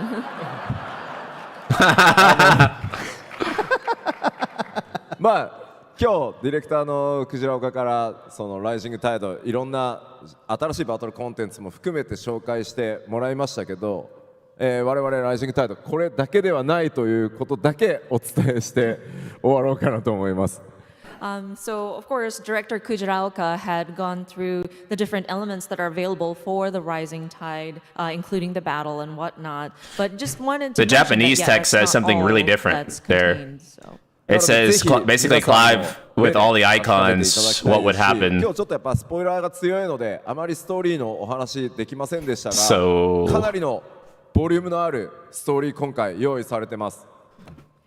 So we would love to encourage people to get the DLC to see it for yourselves with your own eyes. And I'm afraid there were a lot of spoiler elements, so we couldn't go into the story. But that's another thing that we really sort of focused and emphasized. So it's quite rich, and the volume is there.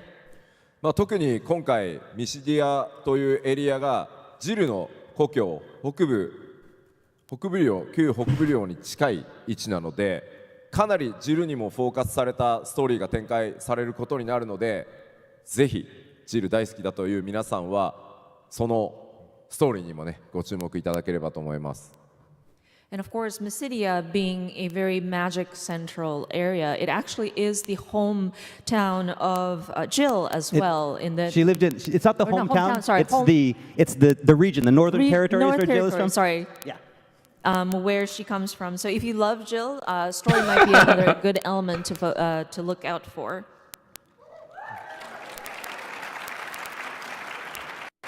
さあではここまでで、ライジングタイドの、Why is their mic doing like this weird popping thing? ここから先はこのライジングタイドと同時にリリースする、プレイヤーの皆さん全員にリリースされるアップデートのお話もさせてもらいます。So we talked about the content of the DLC up to this point, but we will also be applying an update to the base game itself for those of you who've been following the main game only. まずはクエスト関連のアップデートになります。So first off, we're going to talk about a little bit quality of life updates for the quest. Oh, let's go, let's fucking あとはね、 go. 報告するだけとなった時にその対象者のもとにワープできるという機能が追加されます。So first off, we're adding a quick complete function that gives you the choice to warp directly back to your quest giver after finishing a quest's final objective. この辺りは本当に先行してPlayStation 5版でもうすでにプレイしてくださった皆さんの that's nice. というのをしっかりこの後新たに遊ぶプレイヤーの皆さんに届けていくためにいろんなものを対応させていただいてます。So yeah, we are looking into the future. Of course, those of you who have played on the PlayStation 5 had provided really good feedback. So we paid attention to those and tried to apply where it is necessary so that when we welcome in new players, they will also be able to take part in this. そしてすでにも表示されてはいますが、報酬でコレクションアイテムがもらえるというクエストのアイコンが変更されます。And next up, we've changed the quest icons for quests where you can earn collectibles for Clive's Wall of Memories. でこれなんでかというと、これらのそのクエストって、主要なキャラクターの掘り下げが行われていることが多くて、それをやってるかやってないかでシナリオの解像度がかなり変わってしまうため、今回から、こちらから分かりやすく提示するという形に、なりました。So these quests usually involve some of the game's most important characters and heavily supplement the main scenarios, who wanted to make them better stand out amongst all of the other side quests. で先ほどね話がありましたけど、これから遊ぶ方は、せめてね時間がなかったとしてもこのアイコンのクエストだけ遊んでいただければ、さらにね16の物語がより深く楽しめるようになると思いますので、ぜひ覚えておいていただきたいと思います。So again, hopefully this will help players new to Final Fantasy XVI better understand the story. では続いてバトル関連をいきたいと思います。Next up, we'll be introducing some changes to battle. Oh, まず nice. ビートとアビリティの装備の組み合わせを5つまで保存できるようになります。で、非バトルになればこれらはいつでもクイックに切り替えることができます。So first off, players will now be able to create and save up to 5 feat and ability sets. As long as you're not in combat, you can use this feature to instantly swap between different loadouts. これはカイロスゲートをクリアするためにも非常に役立つのでぜひ使ってください。Nice. This will probably come in handy if you want to challenge the Kairos gate, so you might want to take a look. そして、一部アビリティとアクセリの、調整が行われます。ナーフは一切ありません。So we'll be adjusting some abilities and accessories. No nerfing.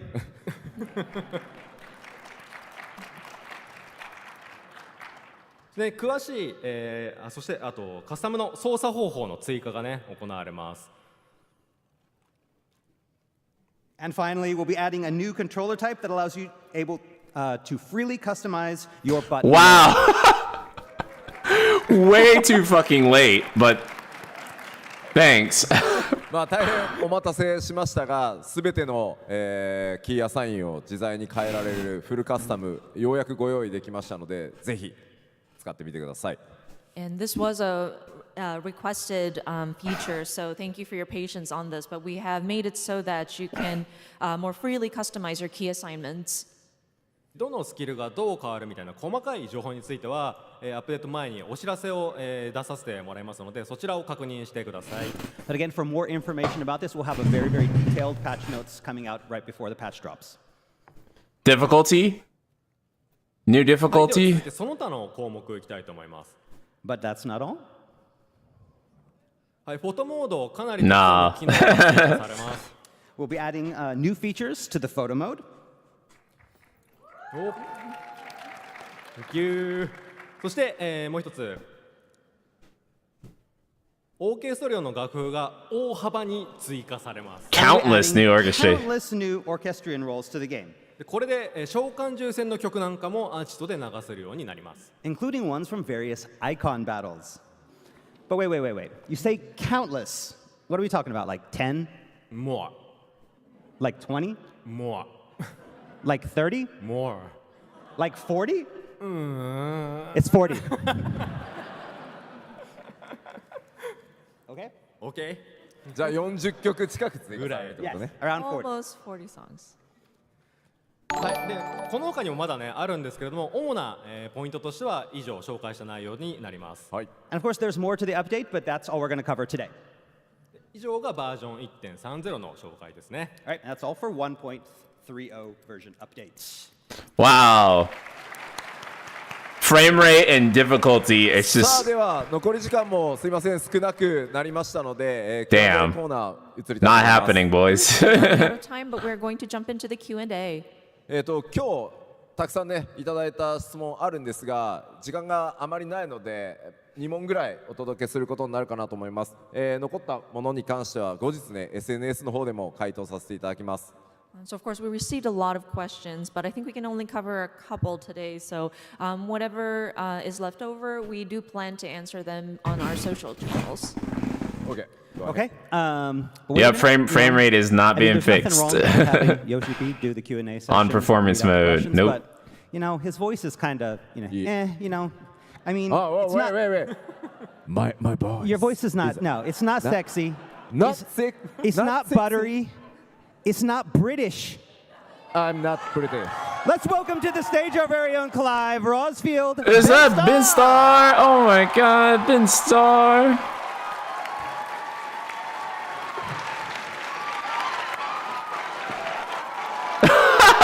His shirt.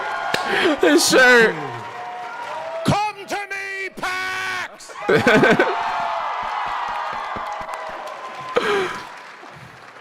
We don't have much time. Calm down.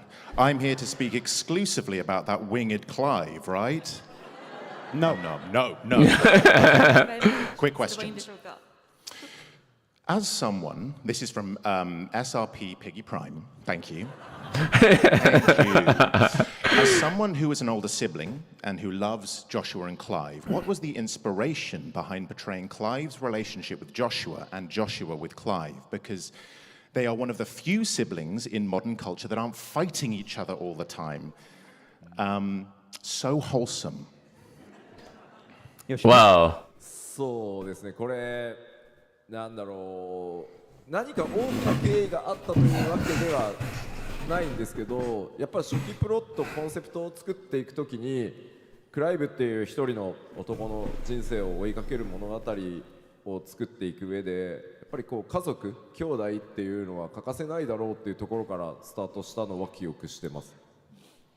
So of course, there wasn't really a large sort of plot or plan for this, but when we were thinking about the initial concept of this man and us wanting to depict the life of Clive Rosefield, and of course we needed to consider what kind of family he was brought up in, and we figured that family and brothers or siblings would be a very integral part. で世界も厳しいシチュエーションだし、自分たちの身の回りっていうのも厳しいシチュエーションで、自分たちが背負わされているものもものすごく重たい。だからこそ世界がどうあっても、この2人だけはお互いを尊重し助け合ってお互いを思ってこう進んでいくみたいなところを一番最初に確かにストーリー書いてる前広と話をして詰めていったと思います。And of course, with the world being in a very harsh state and the surrounding people that these two were faced with and the different burdens that each of them had to carry, we figured that it would be best if Clive and Joshua kind of supported each other, respected each other, kind of supported each other, thought about each other as we were discussing the story with my hero. で、僕には兄弟がいない、僕一人っ子なので、年の離れた近いと喧嘩してる可能性があるんで、離れた弟だったら、本当にジョシュアを自分の弟かのようにテキストもすごく演出もそうだし気をつけてチェックしたし、前広は実際めちゃくちゃ仲のいい弟さんがいて2人本当に仲のいい兄弟なので、そういったところは影響してるかもしれないですね。That said, I don't have any siblings, so I would imagine maybe if they're maybe like a lot younger, if they're too close in age, I might fight him all the time. But if he is a lot younger than I am, I would probably be taking care of him very well. And when we were writing the scenario, we were thinking about that. And then, of course, my hero himself has a younger brother, and those two get along really well. So there may have been some influence from real life as well. そしてもちろんベンさんをはじめとする世界中のアクターの皆さんが素晴らしい演技をしてくださったからこそ、こういうふうにね感じていただけたんじゃないかなと思います。But of course, we can't thank Ben enough for giving life to these characters and all the actors, the voice actors that provided the voice for the different languages as well with your wonderful performances.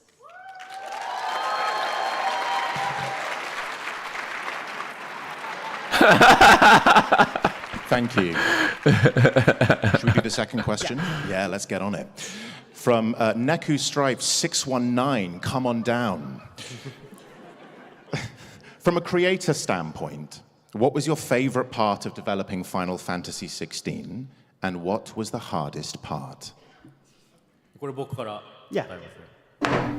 DLC の開発ももちろん思い入れ深いんですけど、僕本編でね召喚獣バトルを主に担当させてもらっていました。So, of course, I have a lot of memories from creating this DLC, but on the main game, I mainly worked on the icon versus icon battles.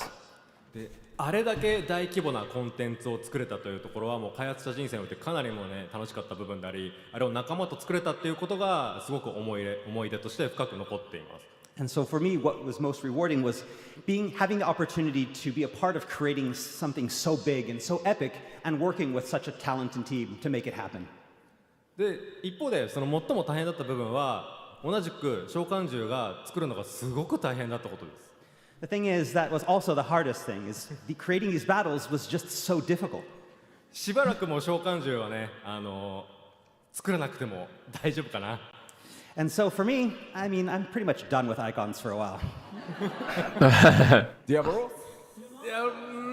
No, thank you. Come on. Just one more. All right, thank you. Thank you, everyone, for coming. It means a lot that you still want to stay with us on this journey. Two so questions. I want to say thank you to our incredible panel. Thank you for coming here today, and have a lovely rest of your PAX East. Thank you, guys. Finish. Wait, Wait, Sit down. There's more. where's the release date? Sit down. Release date? Release date. Okay. Release date. It's a joke.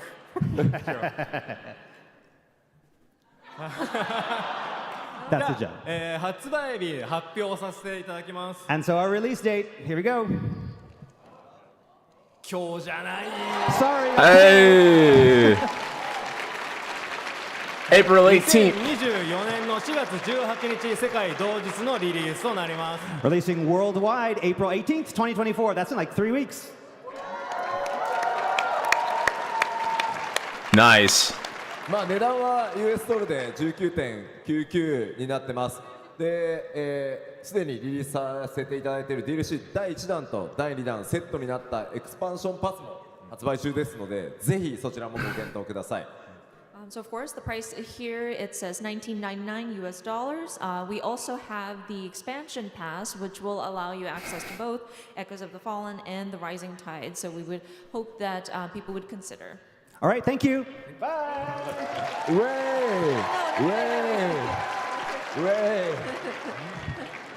There's more? Two more informations. Okay. 2 more informations. Let's go. Do you really want to just get off this? Yeah, let's go. Let's go. I almost forgot. すでに発表させていただいているんですが、ファイナルファンタジー16とファイナルファンタジー14の I'm gonna have to resub. クエストが間もなく、公開となります。So of course, we've announced this coming, but finally we are almost there. Final Fantasy 14 and a 16 crossover event.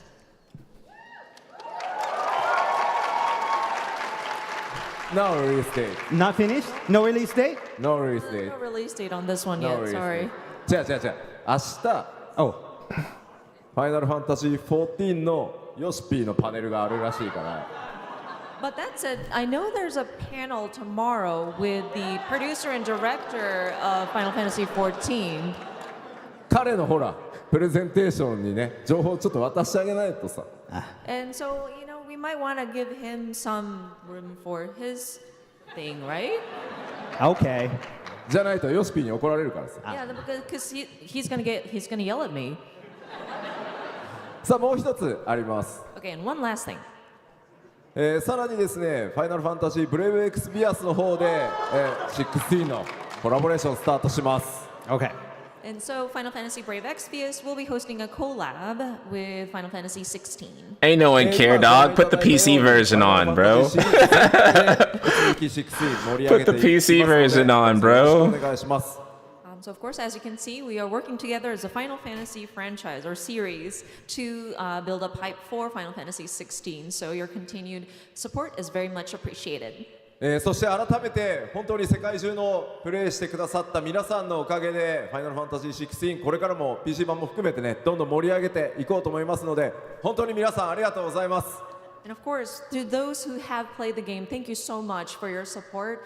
We are going to be releasing a PC version soon. Oh, okay. And so your continued support on that is definitely appreciated as well. Thank you guys. Wow. No update on the PC version.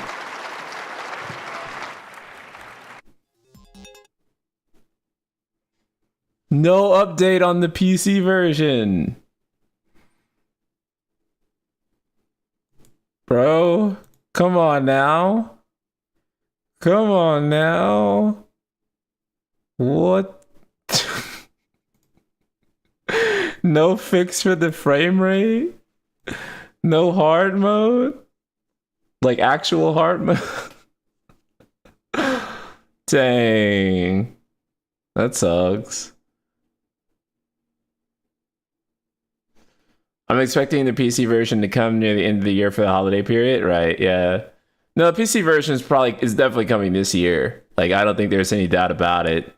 It's already been announced, and clearly they talked about it here, but the question is, like, when is it actually coming, though? They said it's not coming in, like, 1 year or 2 years. But that implies that it's coming this year, I would think.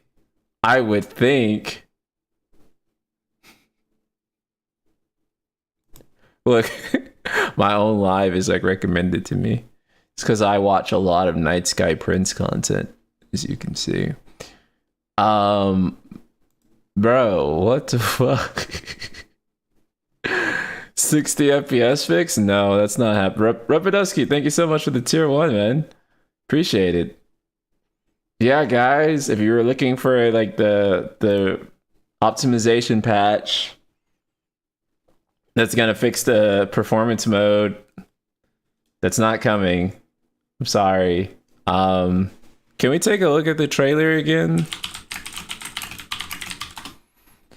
Can we take a look at that? I'm glad that they recommend Night Sky Prince. He's a pretty good guy. But I'm trying to look for the Rising FO16 DLC trailer. Is it not public yet? Maybe if I go to the Final Fantasy channel, they will have scheduled it to go live.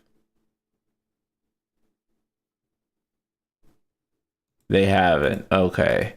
So you do have to, in fact, go back to the stream. Wanted to make it. Goes with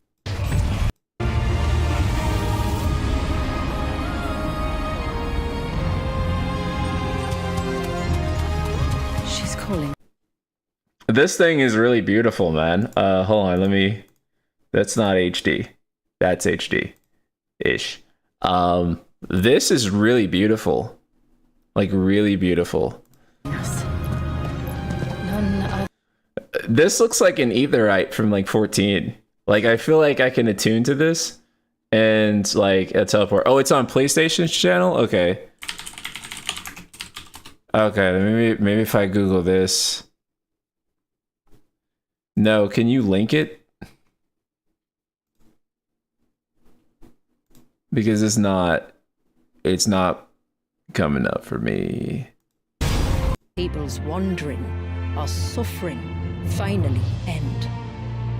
And all it would require was the sacrifice of a single child. Okay, there we go. Now, okay, we can watch it. Only 1080p, okay. They would create a new Mother Crystal. Thus would our people's wandering, our suffering, finally end.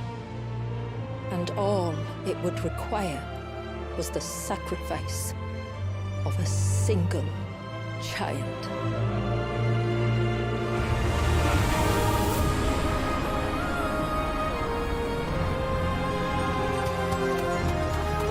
She's calling us. None other than Shiva herself.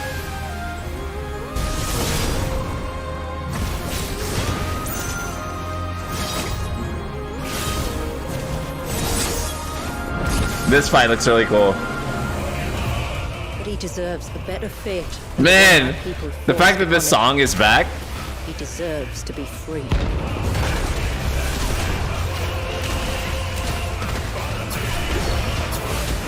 Leviathan, our most profaned fragment.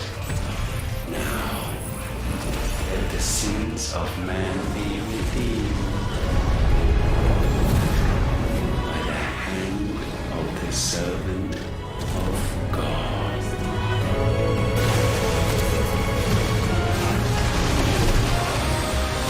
Oh, this looks so good, man.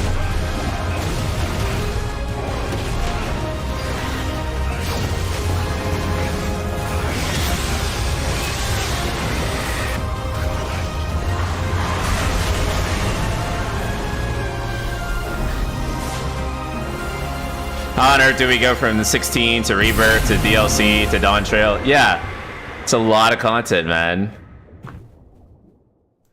It is. This video.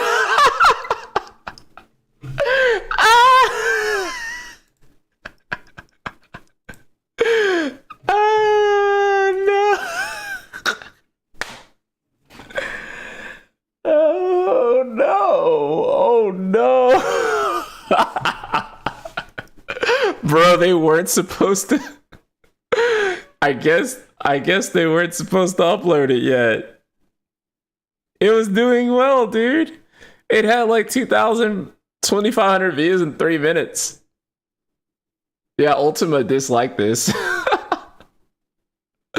PlayStation released it early. See, I don't even know how they did because honestly, I mean, the thing is over with now. But yeah, genuinely speaking, this looks so incredible, man. Like, I'm into it. I'm about it. Let's see if we can see the other footage here. It wasn't in the trailer. Like, this is...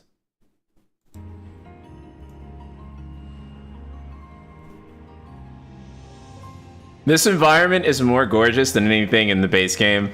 And I don't say that as like, you know, a way of like, you know, being a knock on the base game. Although I will say that hearing that the development team also got tired of the purple sky. Like, you know, like, because I posted, I posted on Twitter and I was like, yeah, you know, I wish they come up with the feature to turn off the purple sky. And there was all of these like, you know, actually, I thought like the purple sky was like, you know, it was, you know, I liked it. I thought it was good that the game was purple sky. Actually, the whole game should have been the purple sky. I'm like, okay, I'm glad the dev team was also like, yeah, we got tired of the purple sky too. Like, okay. But yeah. The purple sky was like with good intent, but like, yeah, like it's fine on the first playthrough, but on new game and you're doing the in-game content, it's like, dude, and it like ruins the beautiful, like gorgeous aesthetic of like some of the environments, right? So I'm just like, the purple sky effect kind of went on too long, and yeah, like ruined the visuals. I don't understand like why I get why they did it, but like, it should not have went on that long. Purple sky's ugly as fuck and got tired of it real quick. I did too. So I'm glad that we're back on like a blue sky, and look how gorgeous this environment was. I think Repodesky said earlier that this environment like reminds him of 14. I actually agree. Like this is a 14-ish environment. I don't know how to explain it. Just design wise, like it looks very 14. There's actually a dungeon that looks pretty similar to this, like in A Realm Reborn. But yeah, it has that vibe. It's super gorgeous.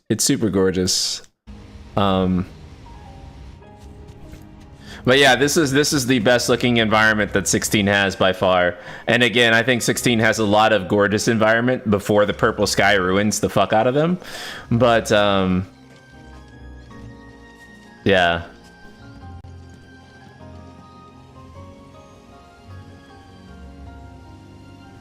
Dalmacia sky is pink and the desert is orange is bad as hell. Yeah, I know.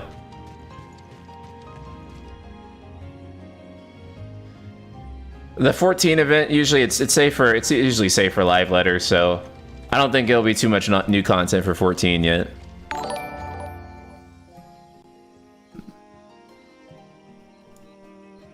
Let's see, we got the 4K trailer now?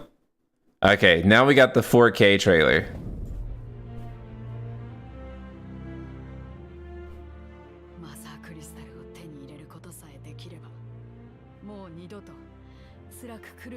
Oh, this is in Japanese, so.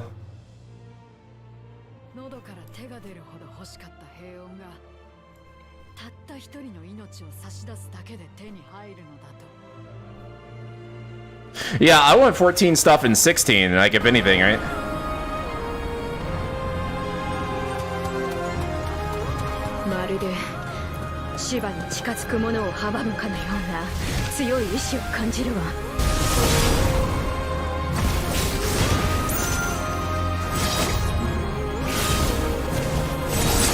Translate it? No, I'm good.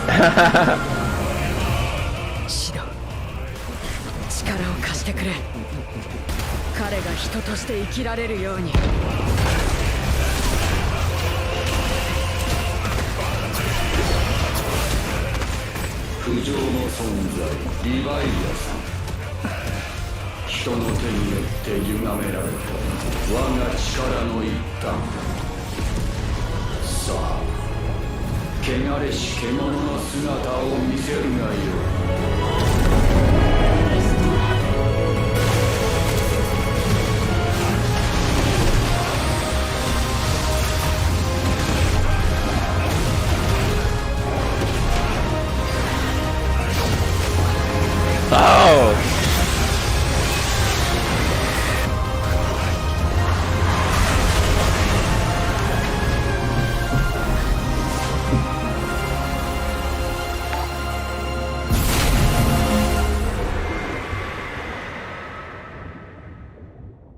The rising tide.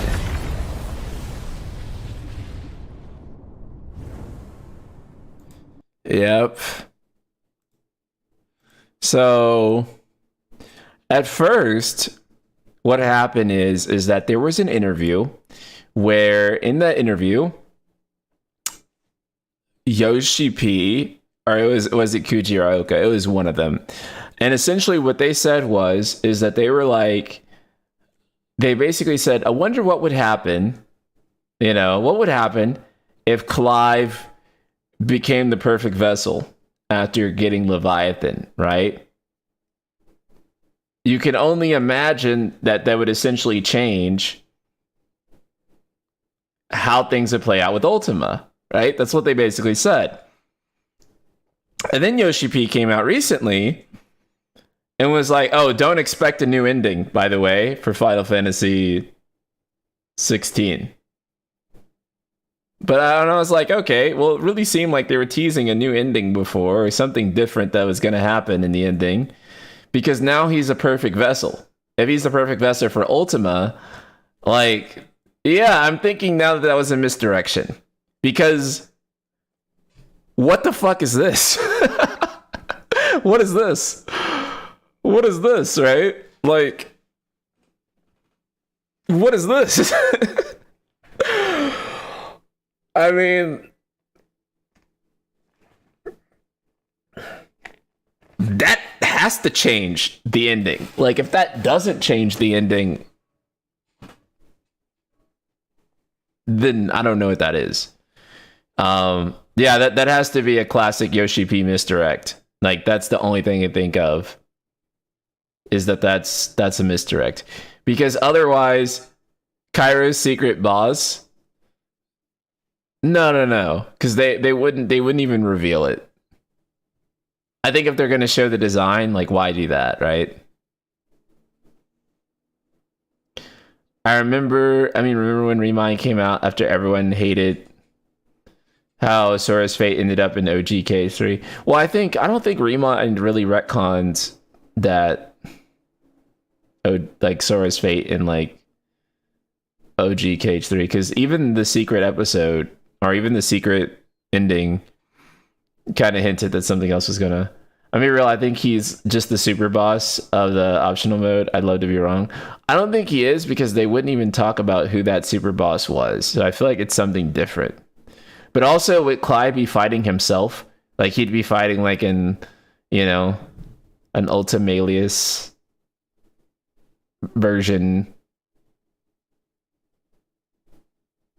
of himself? I don't think that makes sense. Also, he kind of looks like the depiction of Ultima in the artwork, right? In the tapestry. He looks like that version of Ultima with the wings.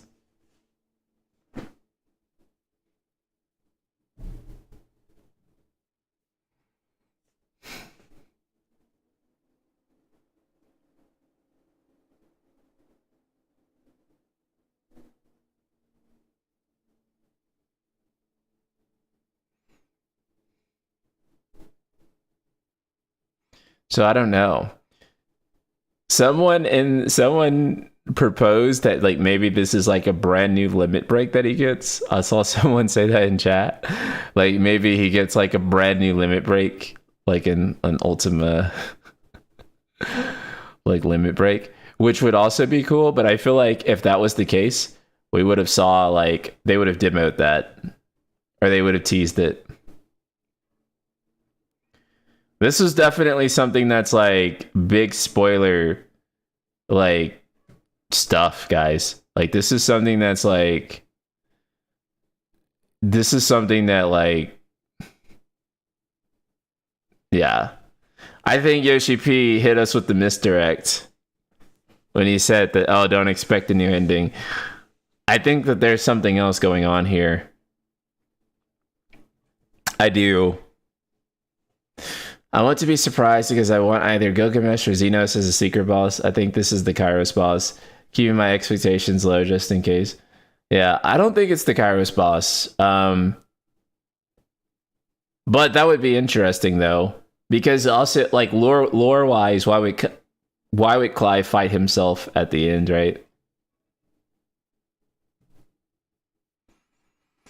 Because this team is like super like everything has to be lore consistent, and I don't know what the lore consistent reason for Clive fighting himself as a perfect vessel would be. I think this is what we think it is, and like this is like perfect vessel Clive. That's what I think.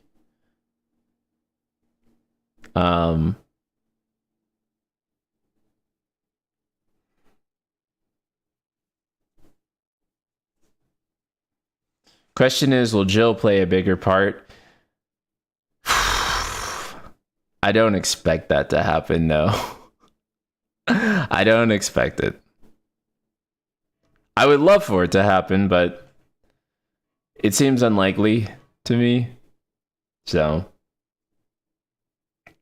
because I mean, what I personally wanted was a Jill-focused DLC where you only play as her. It is her region, right? It would be nice if she gets something, because she has not gotten enough. Waiting until the DLC put what people are likely going to consider the true ending bones me out. Right, well, it depends. It might not be. We're just speculating here. The chair mentioned Shiva calling to us too. Yeah, that was also interesting, right? So maybe we will get more Jill. Maybe I'm wrong there. I'm preemptively bracing myself to not have more. I think For Winged Clive is probably the evil ending. It could be, right? But wouldn't that be like kind of goofy? Like the DLC actually adds the bad ending that you don't want. Well, maybe that's a good idea. Because you could add the bad ending, so you're like, leave us the fuck alone about the good ending. About the normal ending. Not gonna lie, my dream DLC before the expansion pass announcement would have been 3 DLCs, 3 to 5 hours each that tied to Jill, Joshua, and Sid/Benedicta. That's not happening now though, right? Yeah. Benedicta by far being like the most tragically unutilized character of all of them. I just like it's so sad to me. Like I think my heart like sank into my stomach like when I first saw that like Benedicta died. I was like, dude, this early? I was like, this is like the character like I was super high for. Oh my god. V Krant, thank you so much for the 10 gift subs. V Krant 1410, you are awesome, dude. Thank you for hooking it up for the community. We appreciate you for doing that. You're the best, man. They need to submit the ending, and because ambiguous endings are not good. I don't agree. I don't agree that ambiguous endings are not good, like as a flat statement. I think that there's plenty of ambiguous endings that are quite good. I think that ambiguity is like a storytelling tool, right? And I think that when it's appropriately used, it can actually create more depth and not less. And yeah, I don't think that ambiguity is bad, especially with whether Clive died or not. I think that that's like a perfect place for ambiguity to be fine. Yeah, I don't think the main points of the game, the main point of the ending, I think is not ambiguous. I don't think 16 handled ambiguity properly. I think it's super inconsistent until the ending. And I'm a 16 stan too. That's fair. That's fair. I wouldn't disagree with that. You have to change Hugio's character if Benedicta lives without her death. He and Clive don't really have beef for real. Yeah, but I kind of like. I mean, anything else would have been better though than killing her preemptively, in my opinion. Like, even though the beef between Hugo and Clive was peak, I feel like the presence of Benedicta to be her own character would have still been better than even how great that beef was. I still think that like Benedicta would have been great. I think that you could have also had like. It wouldn't have been to the same extent, but I think that it also would have been probably impactful to have Benedicta, turn tides and basically be with Clive in the hideout. Okay, so I've talked about this before, but here is how I personally would have wrote Benedicta, is I would have kept her alive, and then after the death of Sid, I would have had it so that Benedicta basically would have... after Sid's death, Benedicta would have turned a new leaf. It's where she would have basically went through her redemption arc, and she would have thought about the woman that Sid believed that she was, and she would have came to Clive, and she would have joined the hideout, and Hugo would have basically freaked out about it because he would have still had like the the kind of like cuckolding imagery where he's like imagining Clive like with Benedicta and like all the other stuff. And yeah, it would not have been as like, I don't know what the right word is, but it wouldn't have been as like as messed up as like sending her the head. But then the head thing also kind of had like some contrivances in it too. So but yeah, that would have like had like a whole arc for Benedicta to have grown and basically have become like a brand new person, and her becoming an ally to Clive would have been great. And if it was like a party driven FF, that would have been where Benedicta becomes a party member, basically. That's how I would have done it. I'm not the director, but I think that redeeming Benedicta actually made the most sense. Like if there was one character that could have like that should have been redeemed in there.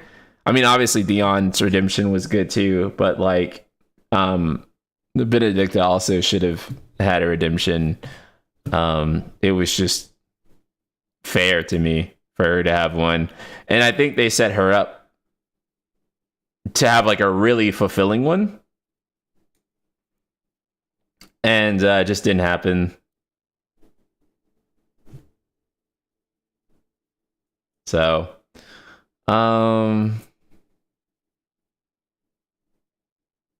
yeah, it would have been great, but redeeming people feels played out to me. You hear people say that a lot, but I kind of disagree with it, because I feel like redemption is part of real life, and so it's changing tides and opinions, and I feel unearned redemptions because a character is popular is played out, but I don't think that redemption in itself is played out. I think redemption is actually a very important fundamental part of life, right? Like I feel like actually the problem that we have in life, or the problem that we have like in society, is like the idea that like once you choose a hill to die on, you have no other choice but to like literally die on that hill. Like you cannot change your life or who you are or your path. And that's not true. Redemption is like the power of friendship, where people think the power of friendship is a bad trope now. And it's like, actually, no, the power of friendship is not a bad trope. You do need friendship and family member and close ties in order to like, defeat overwhelming adversity. Like that's actually really important. But there's a lot of stuff that tries to use the power of friendship to skip to like the payoff where it's like, oh my God, we're friends, so we killed God. And then that's where it gets a bad rap. But it's like actually the power of friendship and the power of like your close bonds and the people that you love, that is the most powerful force in the universe. And so just like with redemption happens oftentimes in popular media, because a villain gets so popular and so well loved that people are like, oh, please make the villain good because we like them so much. And I think that there is a difference between that and, writing a character whose story is about them, experiencing compassion and realizing, how many people they've hurt and wanting to do better, and then going through the process of doing better and improving and becoming a good person. I don't think that's tiring at all. And in fact, I think that that's like a fundamental part of the human condition that we would actually be better off expressing in a good, genuine, congruent way. There's also a lot of stories too that kind of tell those stories in like in a good way. Like if you watch or read Vinland Saga or the new God of War games, I think also, of course, like I said, you don't redeem everyone. You don't redeem the people who definitely didn't feel bad about what they did. You don't redeem, there's a ton of people that, you probably don't redeem. It has to be earned, well written, and oftentimes it's not. Right, exactly. And also too, the character who's going to be redeemed, they can't just be, in a lot of cases, they can't just be like, wow, this is just, I realize now that I'm bad and I'm going to change. Because that's not typically how it happens in real life. It should be more like they go through some trials and tribulations that really powerfully reframe their perspective on life. And maybe there should be like a little bit of suffering in there, whether it's internal or external, to pay that price. They don't necessarily have to die. Because I do think that one trope that does like usually is like really hard to play well is the like, I've been bad my whole life and now I'm going to sacrifice myself in like the last moment to become good because that's how I'm going to redeem myself so that you feel bad. That is a bit of a played out trope. What I actually think is infinitely more interesting than that is like kind of the Kratos trope, right? Where it's like, like that realization there, it's like, fuck, I have been bad for most of my life and I'm going to put in the work in order to become good. And then that work is actually a long, agonizing process of confronting your demons and the things that you did wrong and processing that pain and having to, really go through it. So I feel like, I do feel like that, redemption arcs are great. And when they're good, they're really good. Baby Seal in the Twitch chat, you can't deny FFDLC. Is that a complete sentence or are you still going? But yes, FFDLC is always good. FFDLC is oftentimes better than its base game in numerous ways. I will say that at least her death didn't feel like shock value. It was actually moved the story along. It just sucks because she was a really entertaining character. It did move the story along, but it didn't move it along in quite the way I would have liked it to. I think she would have had more value alive to the story than I do think that she would have had dead. Because her death was really about setting up the Hugo fight. And I think that like her death shouldn't have been about another boss fight directly. If that makes sense. Like, or she should have been more than just kind of like the groundwork for the Hugo fight. That's where I have to disagree. Benedicta did feel more like shock value. Honestly, it moved the story along, but it didn't feel. Yeah, exactly. Icefire. I agree. Like, I agree.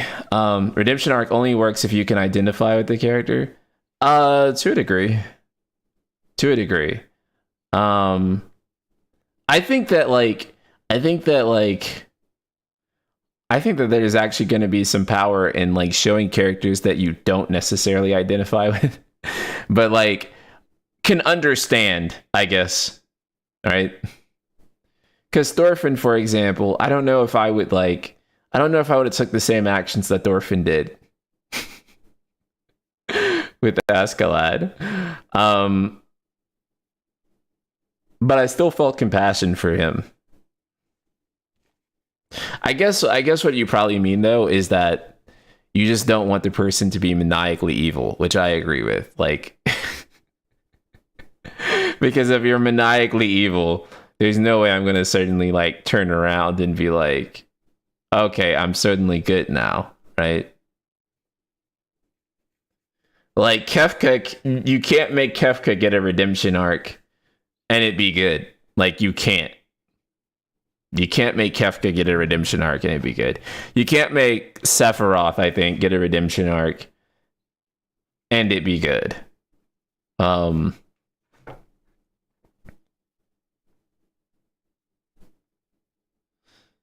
so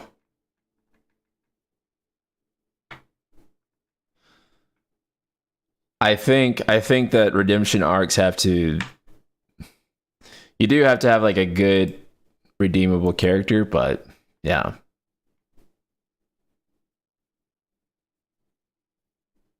It would have been better if Benedicta had a change of heart, then Hugo is heartbroken that she turned against him. Yeah, that's what I'm saying, right? And then you still would have had that tension. You still could have had the scene. You still could have had the scene where Clive was with Benedicta and Hugo was imagining it.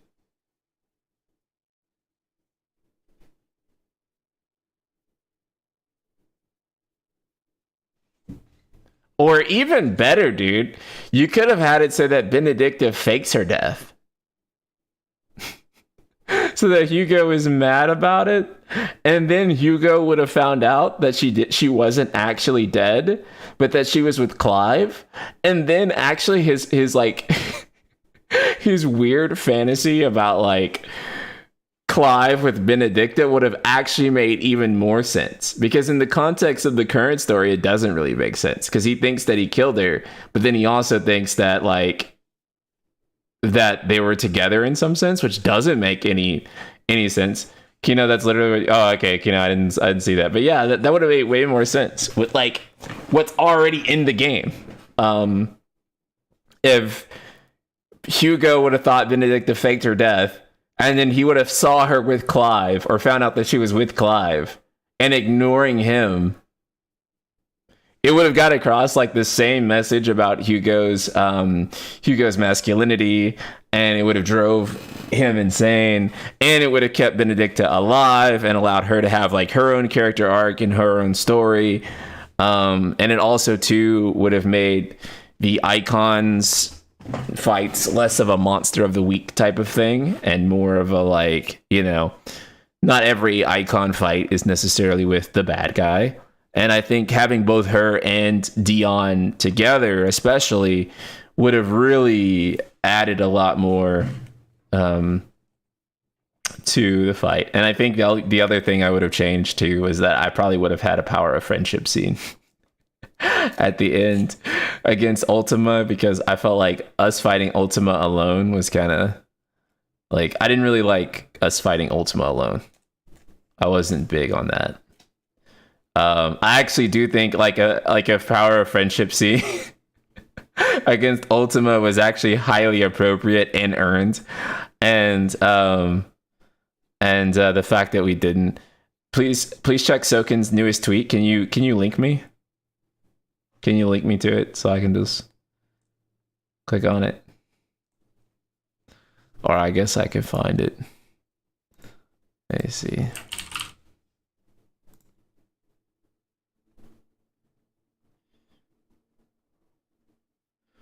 Okay. I found it.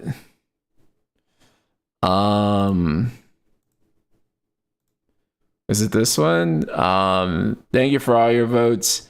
I am honored to win the award in the music category among wonderful games. Is that it? Oh, this one. Oh, okay. I thought that was like a pinned tweet or something. Okay, when we released FF16 OST, we received a lot of players' voice. Great, but also I want to listen to the music from the Awakening trailer. So I put a full version of the Awakening music and DLC so generously that it overflows the brim of a cup. Oh, amazing. Everyone loved the Awakening DLC music when it came out, so I'm kind of surprised that people that he didn't put it in there. Now, if only we can get a full version of Eternal Winds from Shadowbringers that plays Who Brings Shadow plays. That version of Eternal Winds good.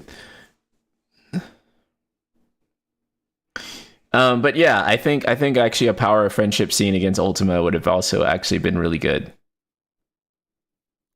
And actually emotional. Arden as a villain had more depth as a character than Ultima. Yeah, I agree.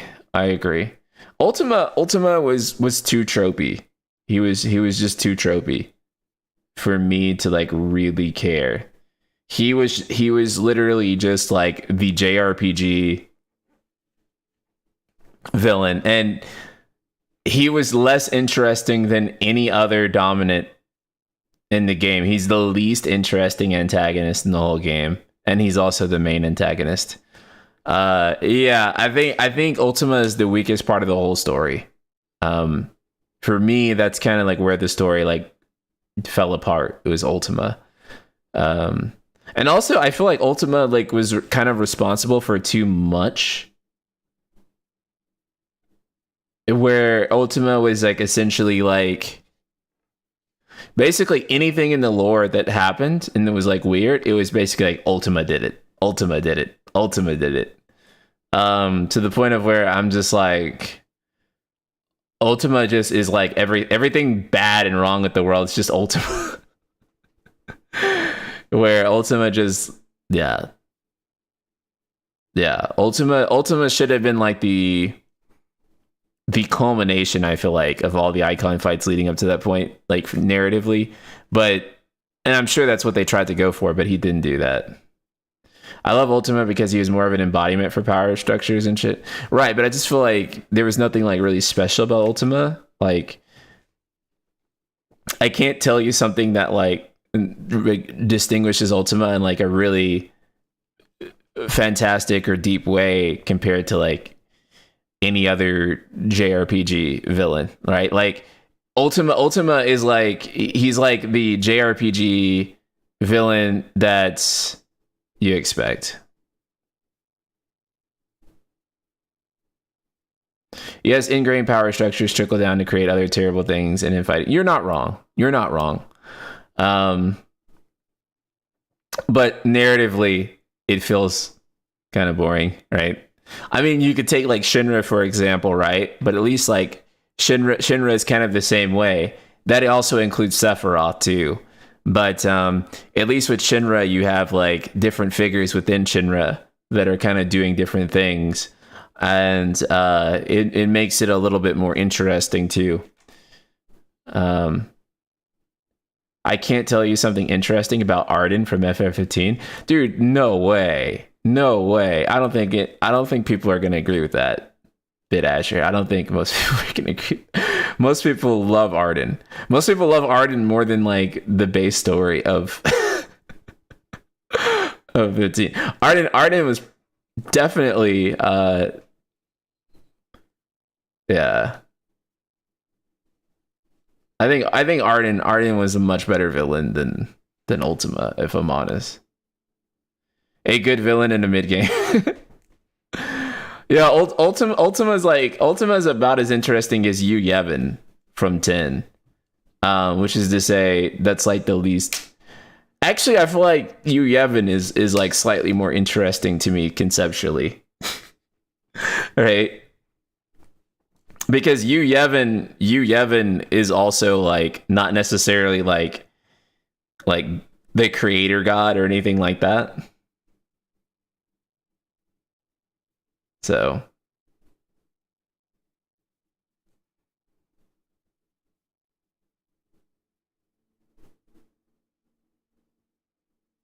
Arden in a good game would be one of the best Final Fantasy villains. Arden in a good game is Emmett Selk. More or less.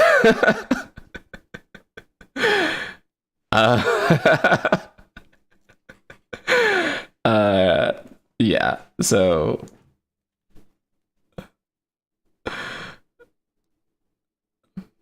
I mean, yeah, Jecht was the real final villain of 10 for sure. Jecht was absolutely the real final villain of 10, and villain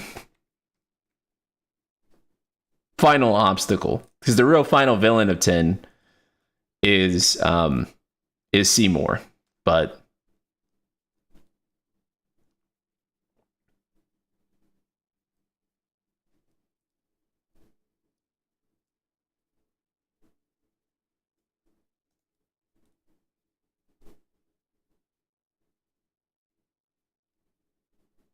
Arden and Caius, Emmett Selk, nah. Emmett Selk is still better for sure than Arden and Caius, but Arden and Caius are some of the best villains, though, for sure. Caius was a great villain as well, though, for sure.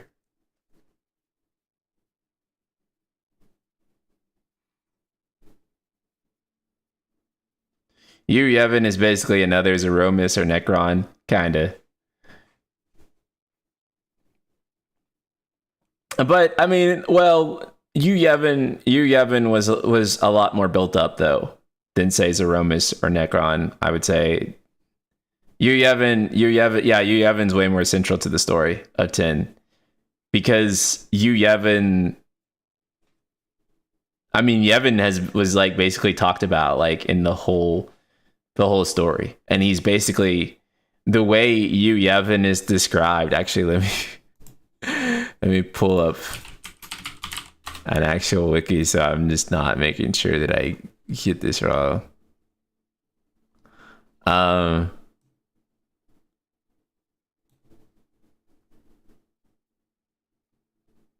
me pull this up on the screen. But 1,000 years ago, Yu Yevon was the leader of Zanarkand, a powerful summoner. Zanarkand was at war with Bavel, a strong military power that used mechanical technologies to build weapons. Unwilling to let Zanarkand be destroyed, Yu Yevon had the surviving citizens turn themselves into faith and used them to summon an idealized version of Zanarkand at its peak power. Yu Yevon gathered a horde of pyreflies and transformed them into an armor himself, which became the creature Sin. So actually, Yu Yevon is sick as fuck, like lore-wise. I think Yu Yevon's actually way cooler than Ultima. And I also think that the lore behind Yu Yevon is like way cooler. Because yeah, Yu Yevon's not God, right? Like Yu Yevon didn't create people or anything like that. He assumes the role of a god, but he's not a literal god. He's like literally, Yu Yevon was literally just a dude. He was basically an enlightened figure who got elevated to god status, and used basically the most powerful summoning magic that's ever been used, and he created Dream Zanarkand and Sin.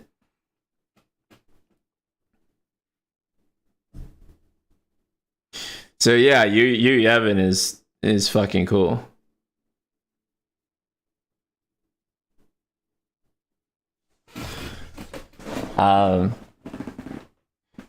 Whereas Ultima, I just don't feel like he's really that cool. Because Ultima didn't single-handedly nuke the entirety of Magic Society, leaving a giant crater. I mean, but Ultima's God though. He's God. Like he's God. That's like it's a bit less. It's inherently less interesting to me on that premise alone. I don't know how else to explain it. Right. Whereas this, the way that it uses the world and the lore is a lot more interesting. Like, you know. I just don't think that that Ultima was that compelling to most people. I think you have to make arguments for Ultima and like read external like arguments online before you get an appreciation for him. Is Yu Yevon not a god? 1,000 years ago, Yu Yevon was the leader and a powerful summoner. Yu Yevon is a human being. Yeah, in terms of power structure, he becomes a god. Which is fine, but like it's not interesting to me when God is just evil. You know what I'm saying? It's different. It's a man. It's human. It's man with godlike powers versus like a being that is just like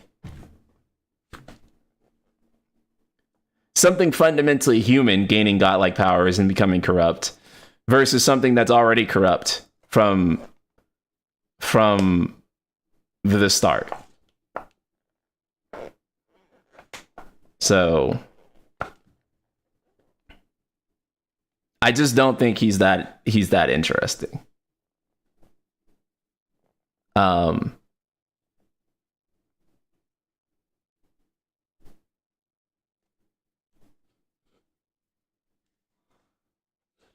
And that being said, I don't think that Yu Yevon is like the most interesting thing in the world, right? Like, I'm not saying that Yu Yevon's like the greatest final boss like ever. Yu Yevon, I'm just saying that Yu Yevon like was still like more intellectually stimulating than like the Ultima, which Ultima is just like the final boss at the end of every JRPG imaginable.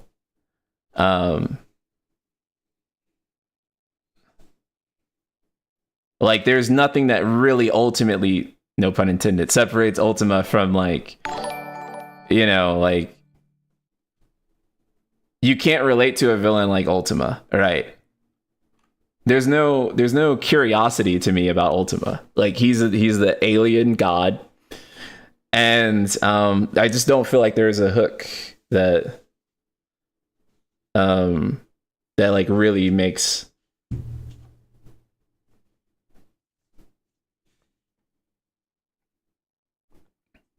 Yu Yevon is not so much a villain as he is a program. He has no will, just following the protocol he set for himself prior to his transformation. Yep. So, right, but yeah, you don't really remember Yu Yevon. You don't really think about him that way. But yeah, I'm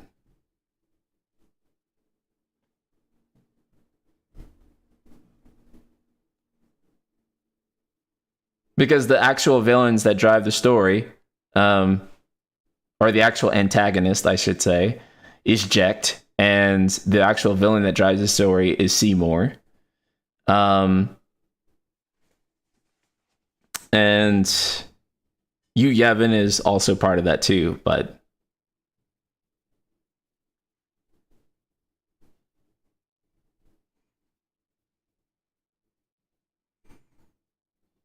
so you have these villains that are driving the story, that are way more interesting, right?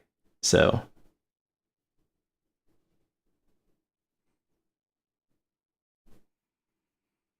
yeah, and I don't think you should be able to sympathize with every villain or anything, but I just think that like that Ultima himself was like, you know, the weakest part of 16's writing, like for sure, was Ultima. Like I feel like if there was anything other than Ultima, the game probably would have. Thematically, I get why Ultima had to be the final boss, or why something like Ultima had to be the final boss, but like, you know, it's just But hey, at least Ultima felt very alien. That's something they accomplished even more than Genova. That's true. Ultima feels incredibly alien. He's very I don't want to say uncanny valley, that's not the right term, but that's what keeps coming to mind. But yeah, he's really weird. My dream FF17 would be Ishikawa writing, CB1 developing using Re-Trilogy combat system, or having open zone or rebirth open world. Like, yeah, that would be awesome.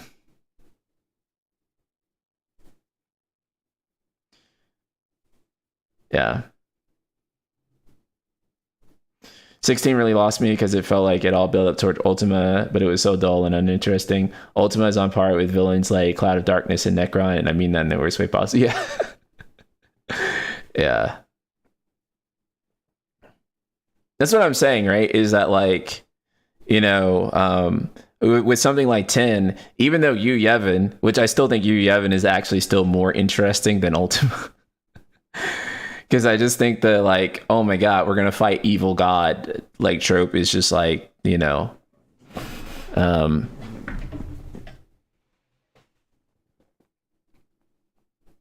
but also too, I just think that, like, it's JRPGs are kind of at their most interesting when you're not fighting god. Hot take. The fight with Ultima was incredible. We're not talking about the fight.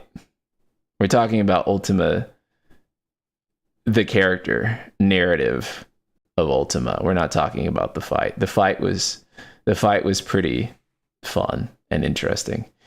But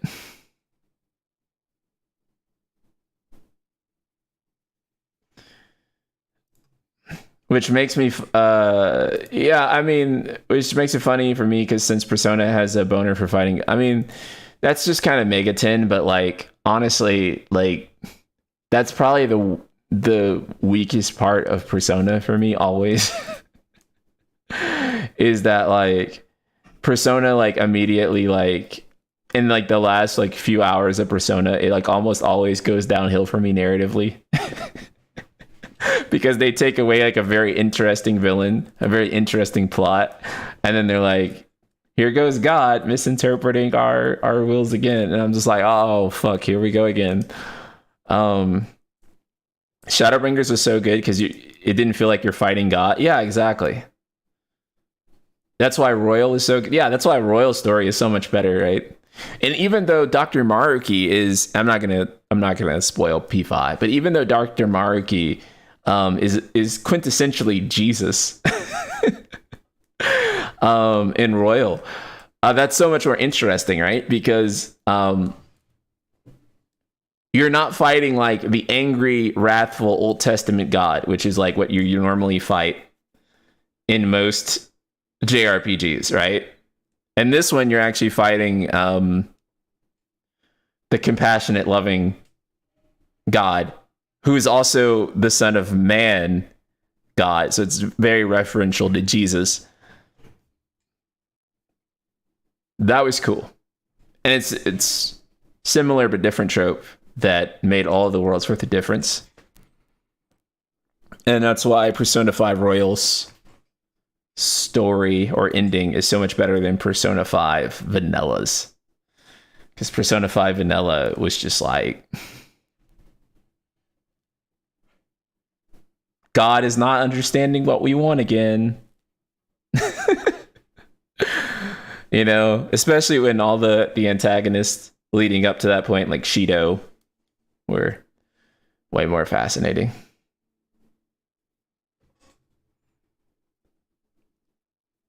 Fighting God is great when well done. Kefko was a god. Yu Yevon was pretty much a god. I mean, that's the thing, right? Is that, like, when fighting God can be compelling, but it's more compelling when it's a villain who kind of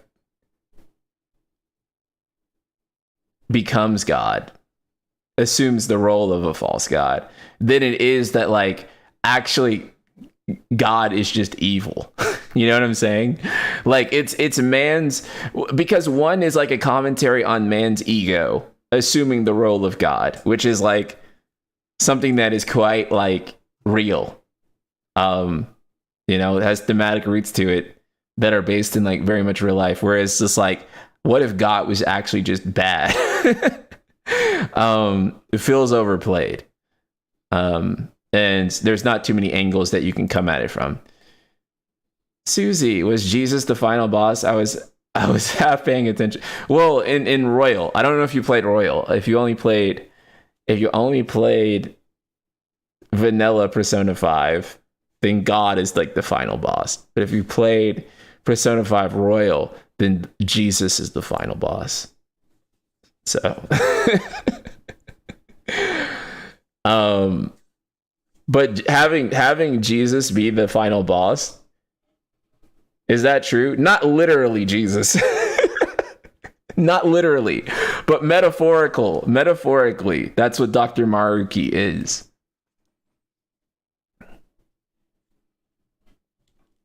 And the imagery associated with him is heavily like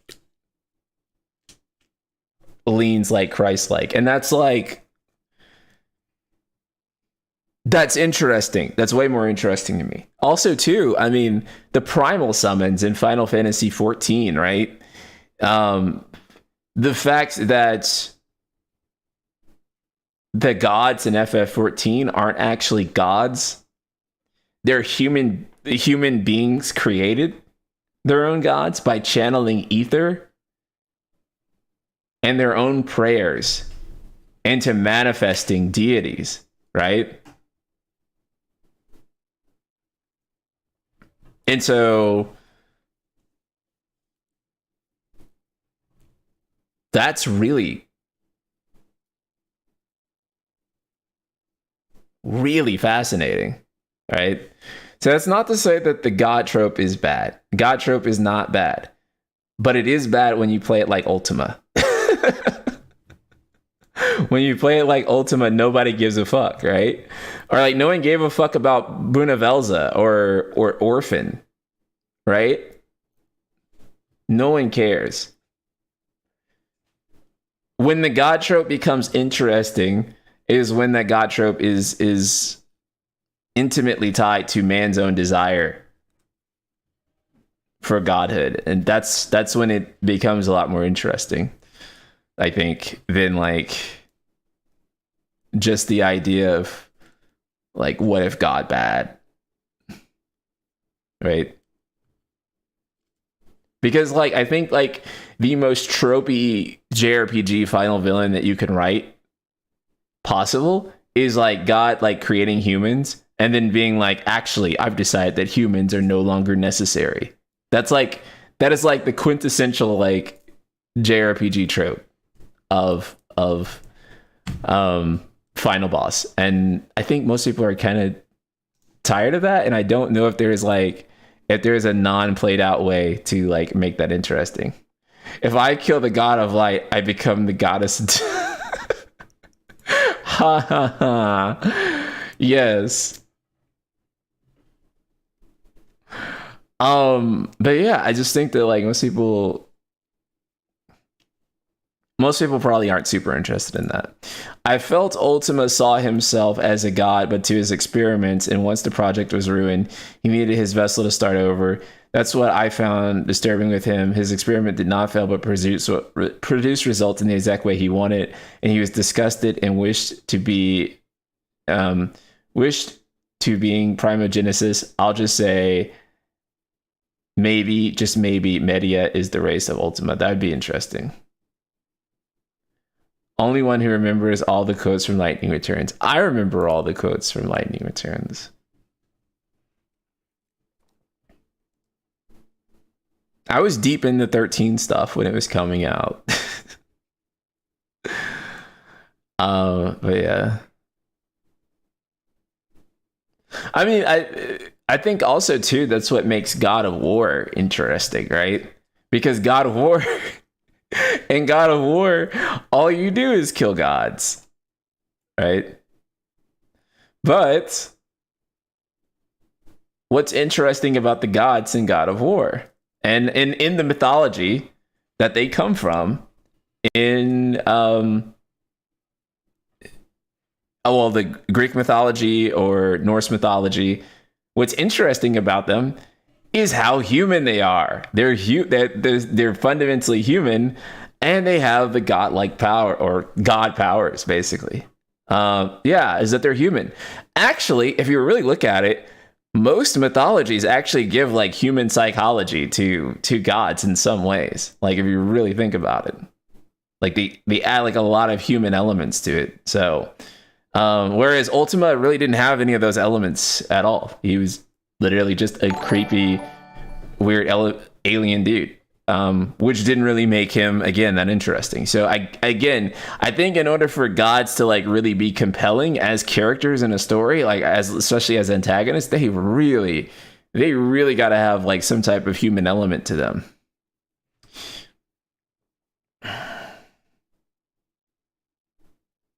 Yeah. Ultima's people explicitly drain their nation's resources, and are doing the same to Valistia, and creates a lot of parallel narratives to the power structures we see today. I don't disagree. I just don't think that like makes Ultima interesting though. Like as a character, you're not wrong though in what you say about the symbolism and his narrative function in the story. Like you're absolutely spot on, Vid Azure. Like I 1000% agree. I just don't think that makes an interesting character or interesting antagonist or villain. Symbolically, you're absolutely right. The symbolisms of power structure, how that mirrors like the dominant and bearer, structure. But I think for most people, that's not enough to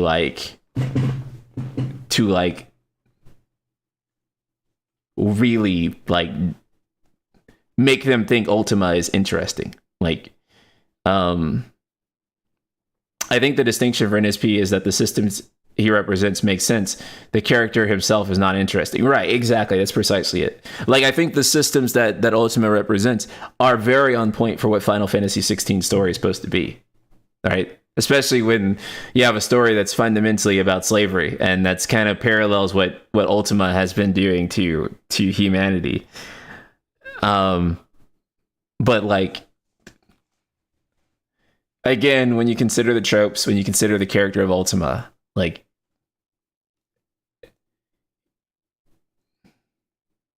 the symbolism, Icefire and All Things Crazy in Twitch chat says it really well. Ultima's symbolism is more interesting than Ultima himself. That's the problem. There you go. There you go. That's it. That's put like really simple. Is that the symbolism of Ultima is interesting, but Ultima himself is not. And if you could have made Ultima himself interesting,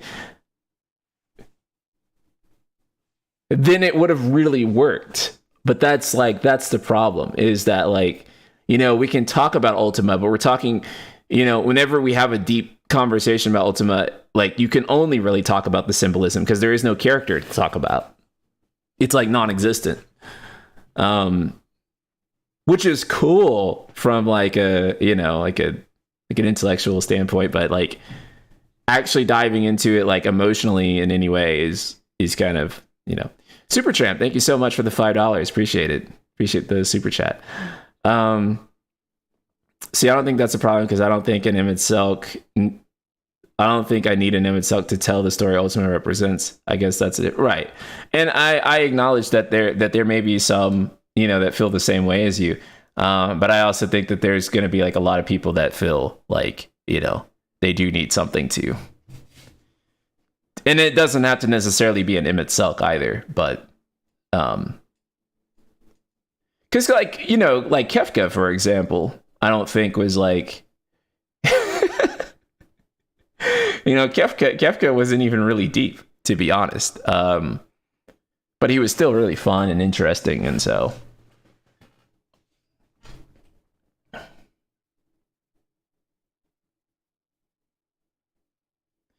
they lean way too hard into the creepy factor of Ultima than anything else. I like the creepy factor for him, but I also feel like too, like I wish there was like something else to that.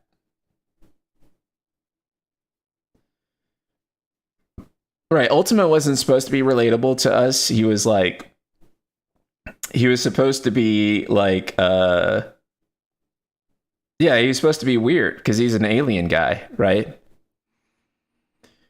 But I think, and it's just kind of part of human nature though, too, where it's like, whenever there is a weird alien dude, or like whenever there's a weird thing that doesn't have any human element to it, like people kind of don't care, right?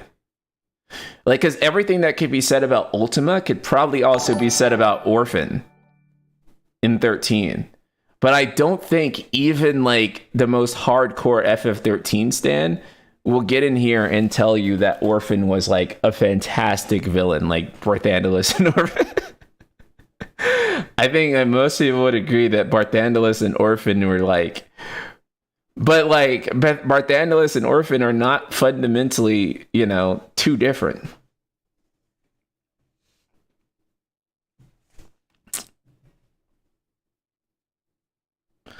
And a big part of that is just how much of that human elements kind of remove. So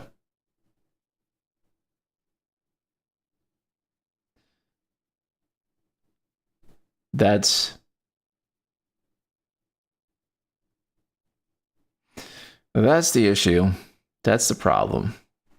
So, you know, it's everyone's got their own taste. I respect yours, but I just want to clarify, you know, why to some he wasn't that interesting. Orphan was a big nothing, and I love 13, by the way. Yeah, but I mean, 13 eventually got a good villain with Caius, right? But that's also why, okay, so in the 13 trilogy, you know, we fight God, like, I mean, technically you could consider Caius a god, because he has the heart of Etro in him, which allows him to basically have god-like powers. But we fight literal God twice, right?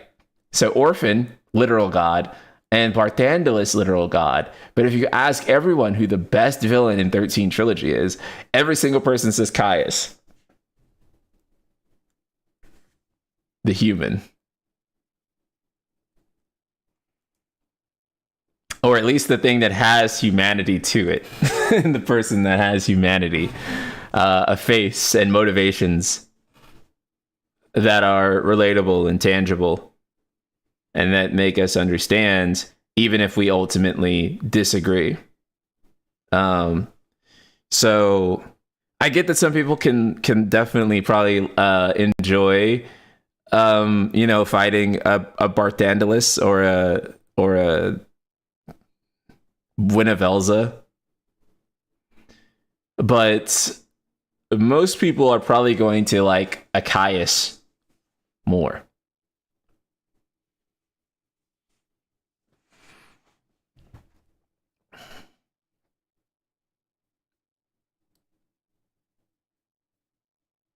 That's why Caius is human turned God. So the reason that human turned God works better and people are more into human turned God than like God is because God is like a thing that we can't comprehend.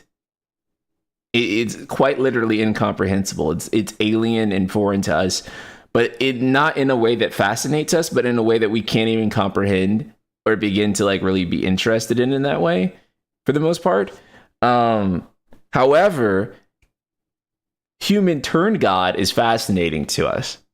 And there's a couple of reasons. It's fascinating to us for the same reason that gods possessing human traits is fascinating to us, right? The same reason that in many mythologies where gods essentially are like people with like unusual powers, or they're portrayed and shaped like human beings, and they possess human like power, or depictions of those gods in things like God of War or in Hades, why that suddenly becomes interesting.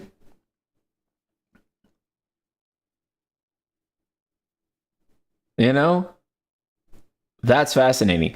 God to human is also interesting for similar reasons. Right, exactly. You know, Jesus. for example, or like, but like, so yeah, we're fascinated. We're really fascinated by that type of story. Whereas like in terms of like God just being evil, actually, is like typically not that interesting.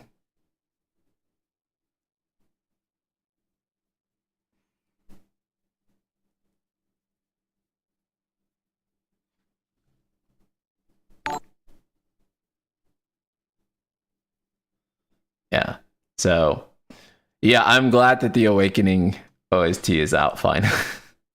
Or it's not out, I think, but I think it's cool.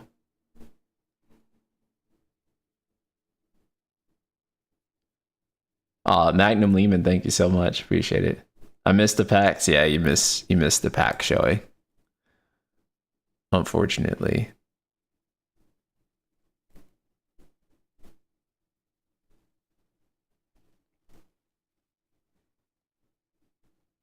Okay, guys. I think that is going to be all for today.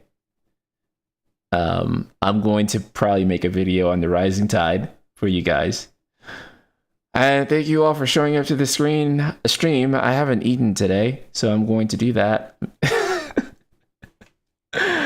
And